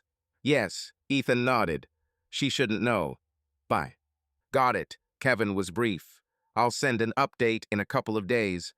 "And Ethan, don't do anything impulsive. If you want to use this in court, it has to be clean." "Don't worry," Ethan smiled bitterly. "I'm not going to make a scene." After the call, he checked the cameras again. The kitchen footage showed Olivia standing at the counter, talking on the phone. Ethan turned up the volume, and her voice filled the room. "Yes, TJ, I know." She laughed, her tone light, flirtatious. "But we need to be careful. Ethan already suspects something." "No, he doesn't know, but let's just keep it on the down low, okay?" Ethan froze, his heart skipping a beat. He rewound the recording, listening again. Ethan already suspects something. It was irrefutable. He saved the video and sent it to Kevin with a quick, "This is what we were talking about." The answer came a minute later. "Accepted. I will continue to work." In the evening, Olivia returned as if nothing had happened. She walked into the kitchen where Ethan was preparing dinner, mushroom risotto, trying to distract herself. "It smells delicious," she said, hugging him from behind. "Are you in the mood to cook?" "What's the reason?" "I just wanted to." He turned, giving a smile. "How is the day?" "Oh, normal," she shrugged, taking out her phone. "Training, a couple of meetings. I need to post it before I forget." "Of course," Ethan nodded, stirring the risotto. "Did you see TJ today?" She froze, her fingers stopping on the screen. Yes, in the hall." Her voice was a little tense. "We discussed a new workshop." "Why are you talking about this again?" "Just wondering." He looked into her eyes. "You talk about him a lot. I thought he was important." "He's a colleague, Ethan." She rolled her eyes. "How much is possible? It's like you're looking for a reason to quarrel." "I'm not looking," he shrugged, returning to the stove. "I just want to keep abreast of your life." Olivia snorted, but her smile was forced. "You know, I'm not going anywhere. Now let's eat. I'm hungry." They sat down at the table, but the conversation was forced. Olivia scrolled through her phone. Ethan ate in silence, thinking about the cameras that recorded their every move. He felt like a stranger in his own home, but the pain he swallowed turned into cold determination. Correspondence, calls, videos, everything added up to a picture that he did not want to see but could not ignore. He didn't know what he would do when the truth became complete, but he knew one thing. He wouldn't stop until he knew everything. Ethan sat in the office of a lawyer, Allison Clare, a woman with a keen eye and a reputation who had been recommended by his accountant. The office on the sixth floor of a skyscraper in downtown Seattle was sterile, overlooking Elliott Bay. Allison, in a sharp gray suit, leafed through the documents that Ethan had brought. Financial statements, ownership structure, Carter's roastery, their marriage contract with Olivia. "So, Ethan," Allison began, putting the papers aside, "you want to protect your assets before a possible divorce. This is the right thing to do, considering that your business is the foundation of your wealth. Tell us what exactly you are planning." Ethan leaned back in his chair, his fingers nervously fingering the scar on his palm, the mark of an old chisel. I want to transfer shares of Carter's roastery to the trust fund, so Olivia can't lay claim to them, and block our joint accounts. I don't want to bankrupt her, but she shouldn't have access to my money, not after what I found out.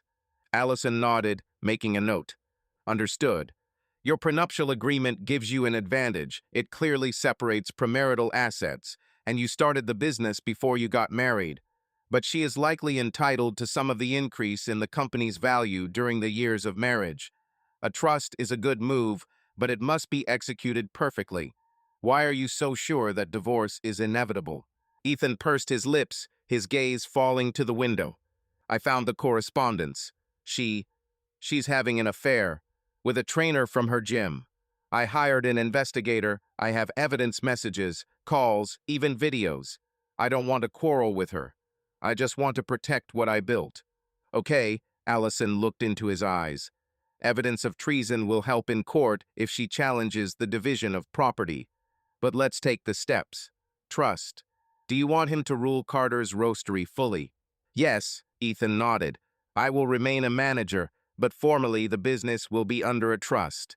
And I want to prescribe a golden parachute for myself, a payment if I am kicked out, in case she tries to get into control. Allison raised an eyebrow, but her tone remained professional. Smart. This will protect you from any attempts at manipulation. What about joint accounts? You mentioned the minimum cost of living for her. I don't want her to stay on the street, Ethan shrugged. She can receive a fixed amount every month until the divorce is over. Let's say $3,000. This is enough for rent and basic expenses, but I want to close access to the main accounts, my accounts. It's doable, Allison wrote down the number. We can freeze joint accounts and open a separate one for her with a limited limit. But she will notice. Are you ready for questions? Ethan smiled bitterly. She hardly looks at our finances anyway. All she cares about is sponsorship money and her blog. But if he asks, I will say that this is temporary. Problems with the bank or something like that. Okay, Allison nodded. I'll have the documents for the trust and account ready by the end of the week. You will need to have them signed by a notary. One more thing. Are you sure you don't want to notify her? Washington State does not have a mandatory separation period, but being open can make the process easier. Ethan shook his head, his voice becoming firmer. No, she shouldn't know until I'm ready to file for divorce. I haven't decided when I'll do it yet, but I want to be prepared. I understand. Allison closed the notebook. Then let's begin. I will contact your accountant to confirm details of the assets. And Ethan, keep your emotions under control. If she suspects you're setting the stage, it could complicate matters. I can handle it. He stood up, shaking her hand. Thank you, Allison. Ethan felt strangely relieved as he left the office. He didn't just react to pain, he acted. But this did not relieve the heaviness from my chest. He got into his pickup truck and called Lucas, who was the only one who knew about his plans. Carter, Lucas' voice boomed through Bluetooth. How are you? Still spying on your wife? Ethan chuckled, but not amused. I don't spy anymore. I just saw a lawyer. I am transferring the business to a trust and blocking accounts. If Olivia thinks she can get away with half of my case, she's mistaken. Lucas whistled. Seriously, brother? This is tough. Are you sure you don't want to just talk to her? Maybe she'll explain everything. Will he explain? Ethan squeezed the steering wheel. Lucas, I saw her correspondence. I heard her calls. She lies to my face, and I have to pretend everything is okay? No, I'm protecting myself. Okay, Lucas lowered his voice. I'm just worried about you. This is shit, Ethan. You don't deserve this. What's next? I'm waiting, Ethan shrugged. Kevin digs further. The cameras in the house are working. When I have enough, I will file for divorce. But for now, I'm just building walls. You can do that with walls, Lucas chuckled. Listen, if you want to talk, I'm at the bar across the street from your coffee shop. I brought a new batch of cedar. We can discuss it. Thank you, Ethan nodded. Maybe later. For now, I need to go to the office. That evening, Ethan returned home before Olivia. She was at another workshop, and he used this time to check the camera footage. In one of them, from the kitchen, Olivia was talking on the phone last night.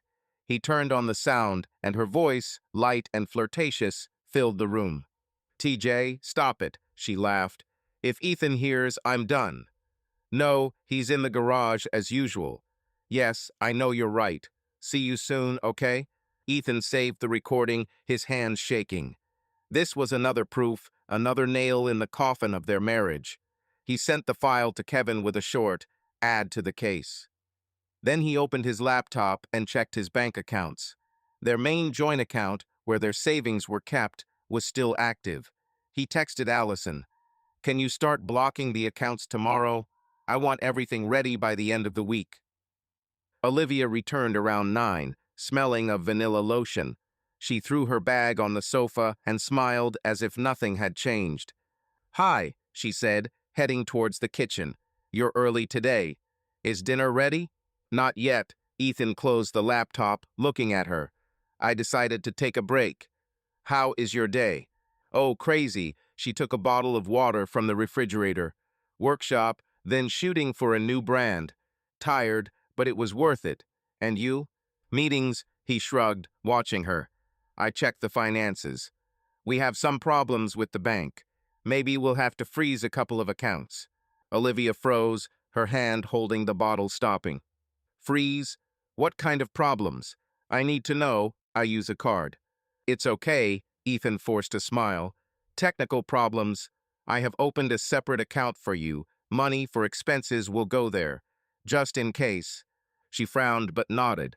"Okay, but warn me, okay? I don't like surprises with money." "Of course," he nodded, feeling the lie burning his throat. "Everything is under control." "Okay," Olivia smiled, but her gaze was wary. "I'm going to take a shower. Let's watch a movie then." "Maybe." Ethan stood up, heading to the garage. "I need to finish with one board." "As always," she snorted, but her tone was more tired than irritated. "Don't stay too long." In the garage, Ethan picked up a sander, but his mind was elsewhere. He imagined Olivia opening the banking app and seeing that access to her main accounts was locked. She calls TJ complaining that Ethan is up to something. The cameras will record it, Kevin will add it to the case, and Allison will use it in court. Everything came together like the boards in his table methodically, evenly, firmly. The next day, he met Maya at a coffee shop to discuss the summer menu. But she, as always, noticed his mood. "Hey, boss," she nudged him as they tried the new coconut iced coffee. "You look like you're planning a bank robbery." "What again?" Ethan chuckled, but his eyes were serious. "Not a robbery, just protecting what's mine. I am transferring the business to a trust and blocking accounts. If Olivia thinks she's going to leave with my coffee shops, she's mistaken." Maya whistled, her eyes widening. "Damn, Ethan, this is serious. Have you come this far yet? What did you find?" "That's enough," he lowered his voice. "Correspondence, calls, meeting plans. She's lying, Maya, and I'm not going to wait for her to steal half of my life." "God," Maya shook her head. I'm sorry, Ethan. But are you sure you don't want to talk to her? Maybe there is a chance to fix everything. To correct." He laughed bitterly. "She talks to him as if he were one of her own. Guy, and lies to my face." "No, Maya, I'm done being an idiot." "Okay," she squeezed his hand. "But be careful. This is all. It changes you. Don't lose yourself." "I won't lose," Ethan nodded, but there was a shadow of doubt in his voice. "I just want everything to be fair." By the end of the week, Allison had sent documents for the trust and confirmation that the joint accounts were frozen. Olivia received access to a new account with a limit of $3,000 per month. She hadn't noticed the changes yet, but Ethan knew it was a matter of time. Loft in downtown Seattle rented for a charity ball Carter's Roastery, shone with lights and buzzed with voices. The high-ceilinged, brick-walled space was decorated with fairy lights, and long tables were stocked with coffee desserts, mini lattes, and samples of new blends. The occasion was twofold. the 5th anniversary of Ethan and Olivia Carter's marriage and a fundraiser for a local foundation to recycle waste from the coffee industry. Guests, friends, partners, suppliers, local bloggers filled the hall with laughter and the clinking of glasses. Ethan, in a dark blue shirt and jeans, moved among the crowd, shaking hands and smiling, but his eyes were cold as May rain. Today, he was going to not only celebrate, but also put an end to the lies. Olivia, in a tight emerald dress, played the role of honorary hostess. Her hair flowed over her shoulders and her smile sparkled, just like in her Instagram stories. She chatted with guests, posed for photos, and raised a glass to the future Carter's roastery. No one except Ethan knew that her world was about to collapse. Cameras, correspondence, calls, evidence of her affair with T.J. Morgan, collected by Kevin Wright, was ready to come to light. Ethan swallowed the pain and chose this evening to show the truth to everyone. Ethan, old man, Lucas, in his usual plaid jacket, made his way to him with a glass of whiskey. What, now you are not only the king of coffee, but also the king of parties. The place is on fire. Ethan forced a smile as he shook his hand. I'm trying, Lucas. Glad I came. How's the cedar? Have you already planned what I will make of it? Tables, brother, tables, Lucas grinned. But seriously, are you okay? You look tense. Is it because of her? He nodded towards Olivia, who was laughing with a group of bloggers. Ethan clenched his jaw, but his voice remained level. Everything is under control. Today is a big day for all of us. Lucas narrowed his eyes, but didn't press. Okay, Carter, but if anything happens, I'm here. And control yourself, okay? Don't worry, Ethan patted him on the shoulder. Go try the new Nitro. Maya swears this is her masterpiece. Maya, wearing a black dress with hot pink streaks in her hair, stood at the tasting counter, handing out mini cups of iced coffee. She spotted Ethan and waved, but her gaze was worried. She knew about his plan, not everything, but enough to make her nervous. Boss, she shouted as he approached. Are you sure this is a good idea? I'm talking about presentation. This is tough. Ethan looked at her, his eyes hard. Maya, I gave her a chance. She was lying. Now let everyone see the truth. But Maya lowered her voice. This is public, Ethan. You'll destroy it, and myself at the same time. Maybe just file for divorce quietly. Quiet? He smiled bitterly. She didn't deserve to be quiet. She played with me, Maya. With our marriage, this is my move. Maya sighed but nodded. Okay, but I'm with you, okay? Whatever happens. Thank you, Ethan squeezed her shoulder. Now smile. It's a party. By 9 o'clock in the evening, the hall was full. Olivia walked up onto the small stage holding a microphone. Her voice, clear and confident, spread throughout the loft. Friends, she began, beaming. Thank you for coming to celebrate with us 5 years of love and, well, I admit, the best coffee in Seattle. The crowd laughed, someone clapped. Carter's Roastery, this is not just a business. This is our passion, our family. And today, Ethan and I want to share with you a new project recycling coffee waste. Ethan, dear, join us. The guests clapped and Ethan walked up onto the stage, his face unreadable. He took the microphone from Olivia. Their fingers touched for a moment, and she smiled at him, but he didn't respond. Thank you, Olivia, he said, his voice calm but steely. 5 years is a long way. And today I want to show you not only our new project, but also something else. A story about trust and about the truth. Olivia frowned, her smile faltering. Ethan, what do you mean? He didn't answer, turning to the technician at the console. Start it. The screen behind the stage, where a presentation on coffee chaff processing was expected, lit up. But instead of graphs and photos of coffee farms, screenshots of correspondence appeared. The hall fell silent, the guests' breathing became heavy. Olivia turned pale, her hand clutching the microphone. Ethan. Her voice trembled. What? What are you doing? Showing the truth, he looked at her. His eyes were cold. You said it was marketing. But that's not marketing, Olivia. This is betrayal. The screen switched to video from a camera in their kitchen. Olivia on the phone. TJ, if Ethan hears, I'm screwed. Let's keep it low. Her laugh, her flirtatious tone. The audience gasped. Someone whispered. Lucas, standing against the wall, closed his eyes, shaking his head. Maya, at the counter, turned away, her face tense. Olivia stepped towards Ethan, her face contorting. How dare you? She hissed. This is my personal opinion. Are you? Were you spying on me? You lied to me. His voice was firm. For years. I gave you a chance to explain yourself. You chose to lie.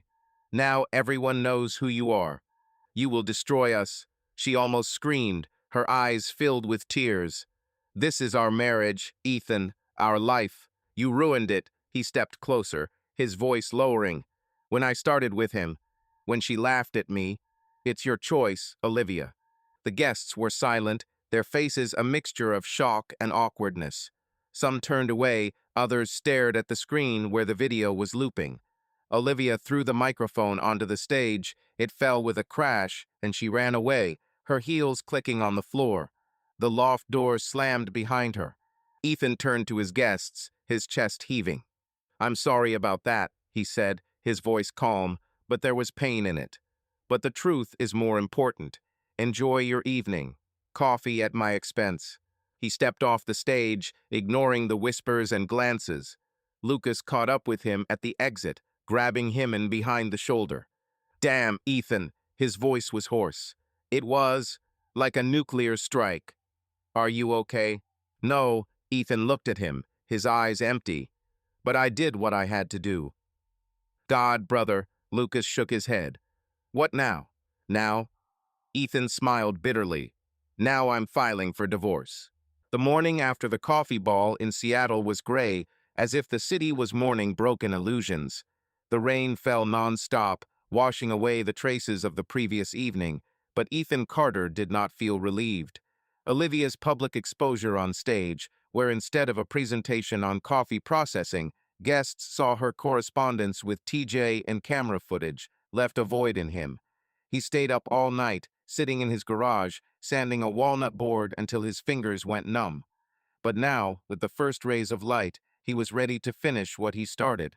Today, he would file for divorce and cut Olivia off from everything that connected her to his life. Ethan walked into the downtown office of Allison Clare, his lawyer, carrying a folder of documents. Allison, dressed in a formal black dress, looked up from her laptop, her eyes as sharp as the first time they met. Ethan, she pointed to the chair, you look like you haven't slept. Is everything ready? He sat down, putting the folder on the table. Yes, divorce documents are here. Evidence of betrayal, correspondence, video, everything that Kevin collected. I want it to be fast. Allison opened the folder, skimming the papers. Fine. Your prenuptial agreement and evidence make the case simple. Treason proves your position, and the trust we have created protects Carter's roastery. What about finances? You mentioned that you froze your joint accounts. Frozen, Ethan nodded, his voice firm. She receives $3,000 a month for basic expenses. I also want her removed from all projects. Carter's roastery. She is listed as a marketing consultant, but that ends today. Allison made a note. It's doable. We will send her a notice of removal along with the divorce papers. She can challenge, but with your evidence, she has little chance. Are you sure you want to act so? Decisively. Ethan looked out the window, where the rain was drawing patterns on the glass. She lied to me, Allison. Planned retreats with my lover while I built our business. I gave her everything, and he fell silent, clenching his fist. I'm sure. Okay, Allison nodded. I will submit the documents this morning. Olivia will receive notification by this evening. Is she still in your loft? I don't know, Ethan shrugged. After yesterday she left. Didn't call, didn't write. Maybe TJ's. I don't care. Allison looked at him with slight concern. Ethan, I understand that you are angry, but control yourself. If she tries to reach out, don't confront her. Everything must be clear for the court. Don't worry, he forced a smile. I'm not going to make a scene. I just want this to end. Then I'll get on with it. Allison closed the folder. You will receive copies of all documents. And hang in there, Ethan.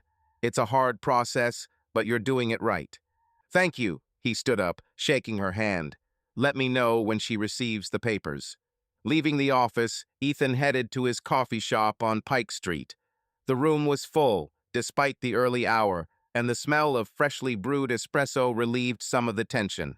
Maya, standing behind the counter, noticed him and immediately frowned. Boss, she approached, wiping her hands on her apron. You look like a ghost. After yesterday. Are you okay? Ethan sat down at the counter, looking at his hands. Not okay, Maya, but I can handle it. I just saw a lawyer. I'm filing for divorce. Today, she will receive papers and notice that she has been thrown out of Carter's. Maya whistled, her eyes widening. Damn, Ethan, you're not kidding. This is the end, right? After that show at the ball, I thought she would at least call and try to explain herself. She didn't call, Ethan smiled bitterly, and I'm not waiting. She made her choice. Now it's my turn. God, Maya shook her head, her voice softening. I'm so sorry, Ethan. I know you loved her. But, are you sure you want it this way? Cut her off from everything? I'm sure, he looked into her eyes. She didn't just deceive me, Maya. She laughed at me while I was building this. He gestured around the coffee shop. I won't let her steal a single piece. Maya nodded, but her gaze was full of concern. Okay, but don't let it get you down, okay? You're stronger than this shit. And you and I, always. Thank you, Ethan squeezed her hand. Make me an Americano, okay? You need to keep your head clear. I'm already doing it, she smiled, returning to the counter. And maybe you could try my new lavender latte, for the soul. Maybe later, he chuckled, but his thoughts were far away. In the evening, Ethan returned to the loft, which now seemed alien. Olivia was not there. Her things, a sports bag, sneakers, a laptop remained in place, but her presence seemed to have faded away. He checked his phone, a message from Allison. Documents filed, notice delivered. Olivia received divorce papers and a letter of removal from Carter's roastery. Joint accounts were frozen, and her access to basic finances was cut off. She could only use an account with $3,000 a month, as he ordered. The phone rang, and Olivia's name flashed on the screen. Ethan froze, his finger hovering over the answer button. He knew Allison had advised him to avoid conflict, but curiosity, or perhaps some residual pain, won out. He clicked accept. Ethan. Her voice was hoarse, on the verge of hysteria. What are you doing? I just received your damn papers. Divorce? And you threw me out Carter's? What is this? A joke? No joke. His voice was cold as steel. You saw the screen yesterday. You know why.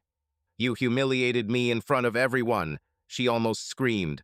Showed my personal messages, my calls. How could you, Ethan? This was our marriage. Our marriage? He squeezed the phone. You ruined it, Olivia. With TJ, with your retreats. I gave you a chance to explain yourself. You lied. It's not what you think. Her voice trembled. Yes, I went too far with TJ, but that's not cheating. We were just flirting. This is not a reason to destroy my life. Were you flirting? Ethan laughed bitterly. You plan nights with him, Olivia. She said I shouldn't know. This is not flirting. This is betrayal. You don't understand, she sobbed. I was under pressure, the blog, the sponsors. TJ was just. He was there. But I didn't sleep with him, Ethan, I swear. I don't care whether you were asleep or not. His voice became quieter, but firmer. You chose him instead of me. And now you get the consequences.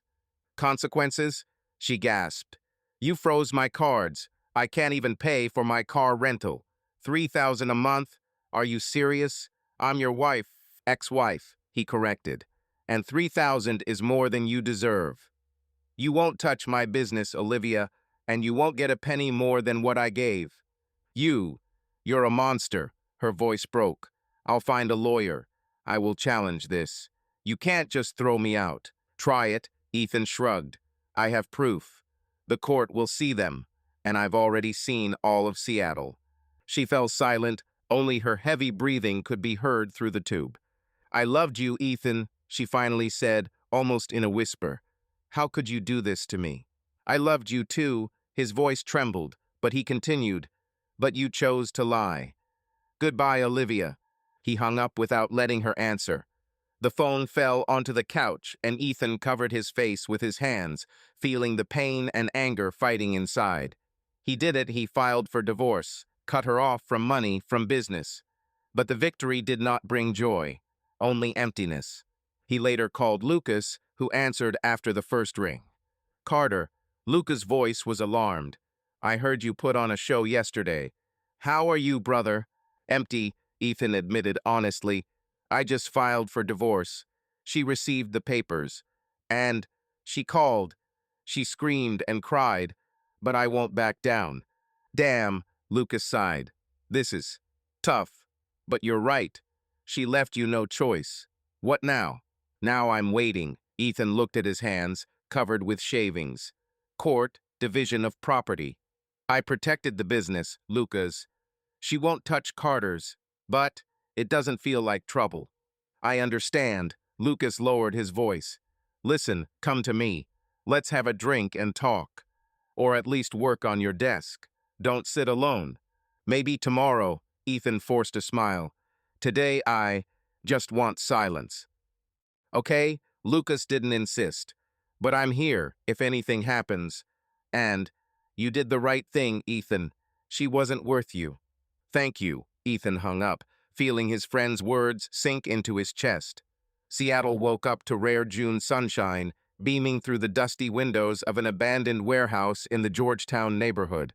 Ethan Carter, wearing a worn flannel shirt and wearing safety glasses on his forehead, stood in the middle of an empty space, surrounded by the smell of old wood and rusty metal. His divorce from Olivia, filed a month ago, still hung over him like a cloud, but here, among the concrete walls and stacks of boards, he found peace.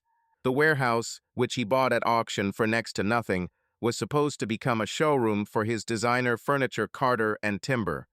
This was his new project, his refuge, where carpentry replaced therapy. Ethan ran his hand over the rough surface of the cedar plank Lucas had brought. After the coffee ball and Olivia's public exposure, he hardly appeared in his coffee shops, entrusting management to Maya. His energy went into the wood sanding, carving, assembling.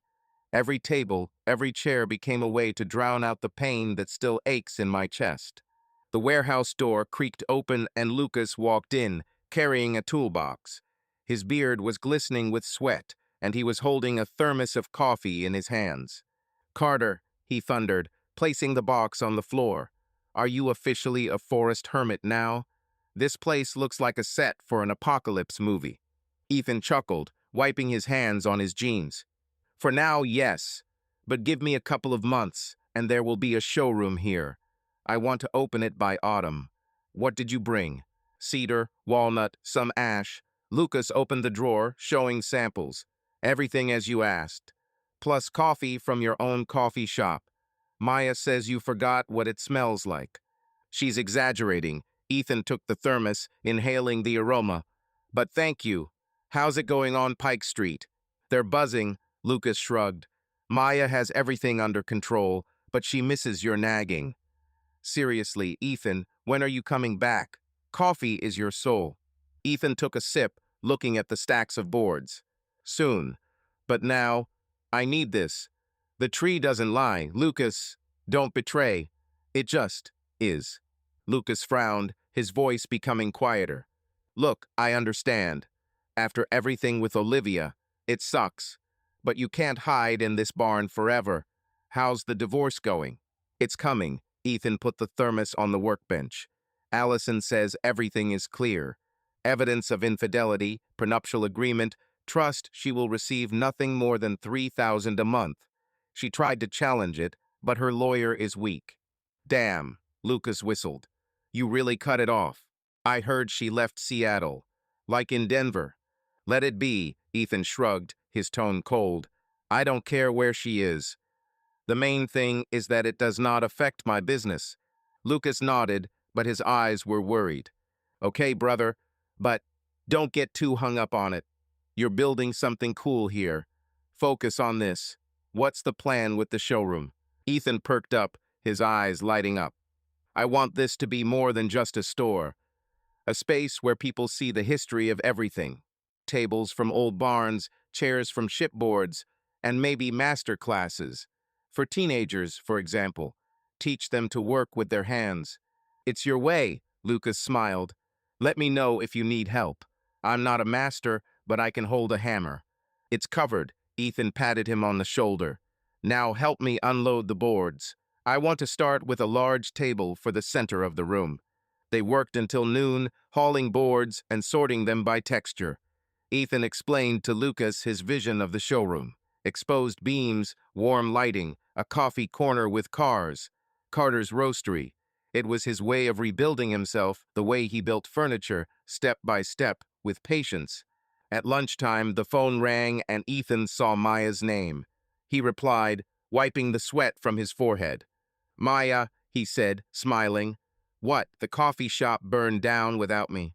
Ha, funny. Her voice was mocking, but warm.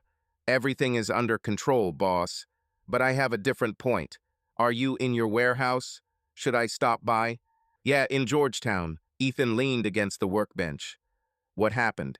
Nothing, she hesitated. I'm just worried about you. After all this with Olivia, it was like you went underground. I want to see what you're doing there. Come, he grinned. But I warn you, it's dusty here. And grabbed some coffee. Lucas drank all of mine. Already in the car, Maya laughed. I'll be there in 20 minutes. Maya showed up with a paper glass of Americano and a box of donuts. Her pink locks were pulled back into a messy bun, and her eyes flashed a mixture of curiosity and concern. She looked around the warehouse, whistling.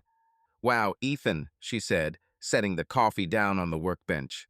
It's huge. Do you really want to turn this wreck into a showroom? Really, he took the coffee, nodding. This is my new project. Furniture, history, craft. I want people to see what can be created from old wood. Cool, Maya walked around the warehouse, touching the boards. But it's not just about furniture, right? This is about you. Are you trying to heal your wounds? Ethan paused, looking at the cedar plank. Maybe. The carpenter. She's honest, Maya. You take a board, work, and get results. No surprises. No lies. I understand. She looked at him, her voice softened. But you can't hide here forever. Olivia left. The divorce is underway. You won. It's time to move on. I live, he shrugged. Just. In my own way. This warehouse is my way of starting over. Maya nodded, but her eyes were serious. Okay? But don't forget about us, okay? The coffee shop is boring. Me too. We need you, Ethan. I'll be back, he smiled, sincerely. Soon. In the meantime, do you want to help? I need to sand a couple of boards. She laughed, rolling up her sleeves. Why not? But if I break your plane, it's your own fault. They worked together until the evening, and Maya's laughter, mixed with the hum of the sanding machine, filled the warehouse with life. Lucas joined in, making fun of her awkward movements, and Ethan felt the weight in his chest lighten. Friends, a tree, work these were what kept him afloat. By evening he was alone, finishing the frame of the table. The phone beeped a message from Allison. Olivia signed the agreement. She is not contesting the divorce. The trial is in a month. Ethan read this, but felt neither joy nor pain, only the emptiness that he filled with shavings and the smell of cedar. He called Lucas, who answered with the characteristic noise of a bar in the background. Carter. Lucas was a little tipsy. What, are you already bored? Not really, Ethan grinned, looking at the table. I just wanted to say that the showroom is moving forward, and thank you for your support. Hey, you're welcome. Lucas lowered his voice. Are you okay? I heard Olivia signed the papers. Yes, Ethan nodded. This is the end. But I don't know what to feel. Feel that you are free. Lucas was serious. She didn't break you, Ethan. You're building something cool. This warehouse, your furniture, is you. Don't forget. I won't forget. Ethan smiled. Come tomorrow. We need to finish the shelves. It's covered, Lucas laughed. But only if there is coffee. Ethan hung up and returned to the table. He ran his palm over the smooth surface, feeling the warmth of the wood. The warehouse was still empty, but he saw its future bright, lively, full of stories, as well as your own. Olivia was in the past, and although her betrayal still stung, Ethan found peace in every blow of the hammer, in every layer of varnish. Carter and Timber was not just a showroom. It was his way of rebuilding himself solid, honest, like the tree he loved. Autumn Portland was filled with the smell of wet leaves and coffee. Showroom opening evening. Carter and Timber in a converted warehouse in the Pearl area was in full swing. The space, which Ethan Carter had transformed from an abandoned box into a gallery of designer furniture, glowed with warm light. Tables made from old barns, chairs made from shiplap, and shelves made from centuries-old cedar stood like works of art, each with a plaque telling its story. Guests, local designers, gallery owners, craft enthusiasts filled the room with the buzz of voices and the clink of glasses. Ethan, wearing a dark shirt and jeans, moved through the crowd, shaking hands, but his mind was calmer than it had been months ago. The divorce from Olivia, finalized 2 weeks ago, left scars, but the carpentry and this evening healed them. Lucas was there, as always, with a glass of beer and a big smile. He patted Ethan on the shoulder, looking around the room. Carter, you did it, his voice boomed. This place is like your brain, only with a tree. Seriously, I'm proud. Ethan chuckled, adjusting the sign by the walnut table. Thank you, Lucas, but don't relax. Tomorrow we need to unload a new batch of ash. Have you signed up? Hey, I'm here for beer and show off. Lucas winked. But okay, I'll help for your sake. How does it feel? It's your big day. Ethan looked at the room, where guests were touching furniture and reading stories. Fine. For the first time in a long time, it's like everything is in its place. Well, almost. Almost? Lucas narrowed his eyes. Is this about Olivia? I heard she's in Arizona, posting some quotes about a new start. Let him post, Ethan shrugged, his tone even. She's in the past. I'm focused on this, he nodded towards the audience. Lucas nodded, but his eyes were worried. Okay, brother, but don't focus only on work. Live a little. Maybe you'll meet someone. There are a lot of cute designers here. Don't start, Ethan rolled his eyes, but smiled. Go find Maya. She promised to come. Maya appeared half an hour later, wearing a leather jacket and bright green streaks in her hair. She hugged Ethan, her eyes shining. Boss, she exclaimed, looking around the showroom. This is... Wow, you really turned the barn into a museum. I'm shocked. Thank you, Maya, Ethan smiled sincerely. How's the coffee shop? Don't you miss me? I miss you, she nudged him with her elbow. But we can handle it.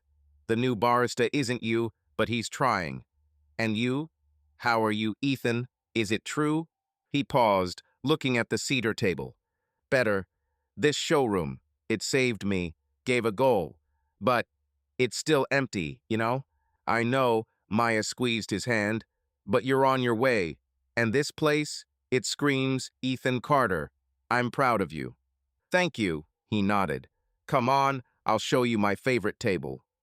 They headed towards the center of the hall, but Ethan was stopped by a woman who appeared from the crowd. She was of average height, with short dark hair, and wearing a loose sweater that looked like it was hand-knitted. Her eyes, gray-green, sparkled with curiosity, and her smile was slightly ironic. Mr. Carter. Her voice was warm, with a slight hoarseness. Zoe Miller, curator, Portland Arts Center. Your work. It's incredible. Can I ask a couple of questions? Ethan stopped, slightly taken aback by her energy. Of course, Zoe. And just Ethan, no misters. What do you want to know? She nodded, her smile widening. Okay, Ethan. This table, she pointed to a cedar table with a rough texture. The sign says it's from an 1890s barn. How do you find these things, and why an old tree? Ethan perked up, his voice warmer. An old tree is history. Each board bears traces of time cracks, knots, abrasions. This cedar, for example, was part of a barn in Oregon. I work with suppliers like my friend Lucas who find these types of materials. And I just give them new life. New life, Zoe repeated, touching the table. It's almost poetry. But honestly, you don't look like a typical furniture maker. Coffee shops, now this. Where does so much passion come from? Ethan chuckled as he looked at his scarred hands. Coffee is about people. A tree is about silence. I need both. Carpentry, it's like meditation, especially after a difficult year. Zoe narrowed her eyes, her tone becoming playful. Difficult year? Sounds like there's a story, but I won't dig. Yet, tell me better, do you do everything yourself, from sanding to varnish? That's it, he nodded. Every detail. If I don't feel the wood under my hands, it's not mine. I respect you, she smiled, her eyes sparkled. You know, I'm also obsessed with things from the past. At the Art Center, we collect old frames, dishes, even rusty signs. They say more than the new ones. Ethan looked at her, feeling an unexpected warmth. Exactly. New is just empty. What about the old one? It breathes. Tell us about your center. What are you supervising there? Zoe perked up, her arms waving as if she were drawing in the air. Oh, everything in a row. Exhibitions of local artists, installations, master classes. We are trying to show that art is not just about canvases. It could be a table like yours, or a broken plate if it tells a story. Want to stop by sometime? I can arrange a tour. Sounds tempting, Ethan smiled, sincerely. But I warn you, I may bombard you with questions about the wood in your frames. Try it, she winked. I'm ready to fight. In the meantime, can I take a photo of this table? I want to show it to my colleagues. Maybe we can come up with a collaboration. Of course, Ethan nodded. Just don't forget to mention Carter and Timber. We're just getting started. Oh, I'll mention it. Zoe took out her phone, taking a photo. And maybe I'll write an article. The Coffee King becomes the Tree King. What do you think of the title? Ethan laughed, feeling light for the first time that evening. Horrible, but I trust your taste. Right, let's see. They chatted for another 10 minutes, jumping from furniture to art, from Portland to Seattle. Zoe was witty, with an ironic view of the world, but without cynicism.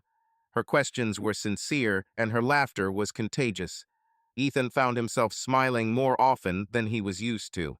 Lucas, who had been watching from afar, approached, grinning. Hey, Carter, he patted Ethan on the back. I won't interfere, but Maya is calling you to the bar. Something about a toast to the showroom. I'm coming, Ethan nodded, turning to Zoe. It was nice to meet you. If you're in Seattle, check out Carter's Roastery. Coffee at my expense. It's covered, Zoe smiled, her eyes lingering on him a little longer. And I'm serious about the tour at the Art Center. Let me know when you're in Portland. We agreed, he nodded, feeling a slight warmth in his chest. At the bar, Maya waited with a glass of wine, her eyebrows raised. Well, boss, she winked. Who is this dark-haired girl? It looked like you were old friends. Zoe Miller, Ethan shrugged, taking the glass. Curator from the Arts Center. We were just talking about furniture. Just? Maya snorted. She looked at you like you were a work of art. And you smiled like you hadn't smiled since. Well, you get the idea. Don't start, Ethan rolled his eyes, but the corners of his lips twitched. She's interesting. I love old things like me, but I'm not looking for romance, Maya. Nobody talks about novels. She nudged him with her elbow. Just, live Ethan. You deserve good people, and she seems to be normal. Maybe, he took a sip, looking at the hall. But for now I have this, he nodded towards the showroom, and you. Maya smiled, raising her glass. For Carter and Timber. And to you, Ethan. You did it. For us, he clinked glasses with her, feeling the warmth of her words settling in his chest. As the evening continued, Ethan noticed Zoe chatting with other guests, but their eyes crossed paths a couple of times. She smiled, and he responded, feeling that this moment was not the beginning of something big, but a spark. Their shared love for the stories of old things, her ironic humor, her sincerity, it was all like fresh air after months of pain. He wasn't ready for a new relationship, but for the first time in a long time, he felt open to something new. As the guests began to leave, Zoe approached him, holding a business card. Ethan, she held out the card.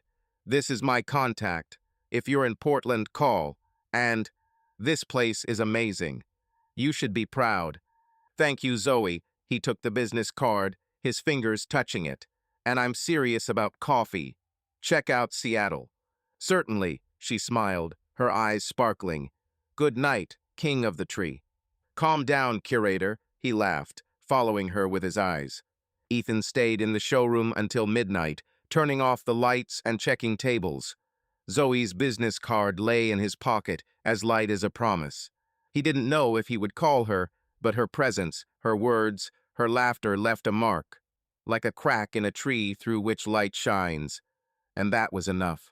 Subscribe to our channel so that your love doesn't cheat on you, and go ahead and listen to the next story, because this story is nothing compared to the next one. If you're under 18, don't even think click to the next one.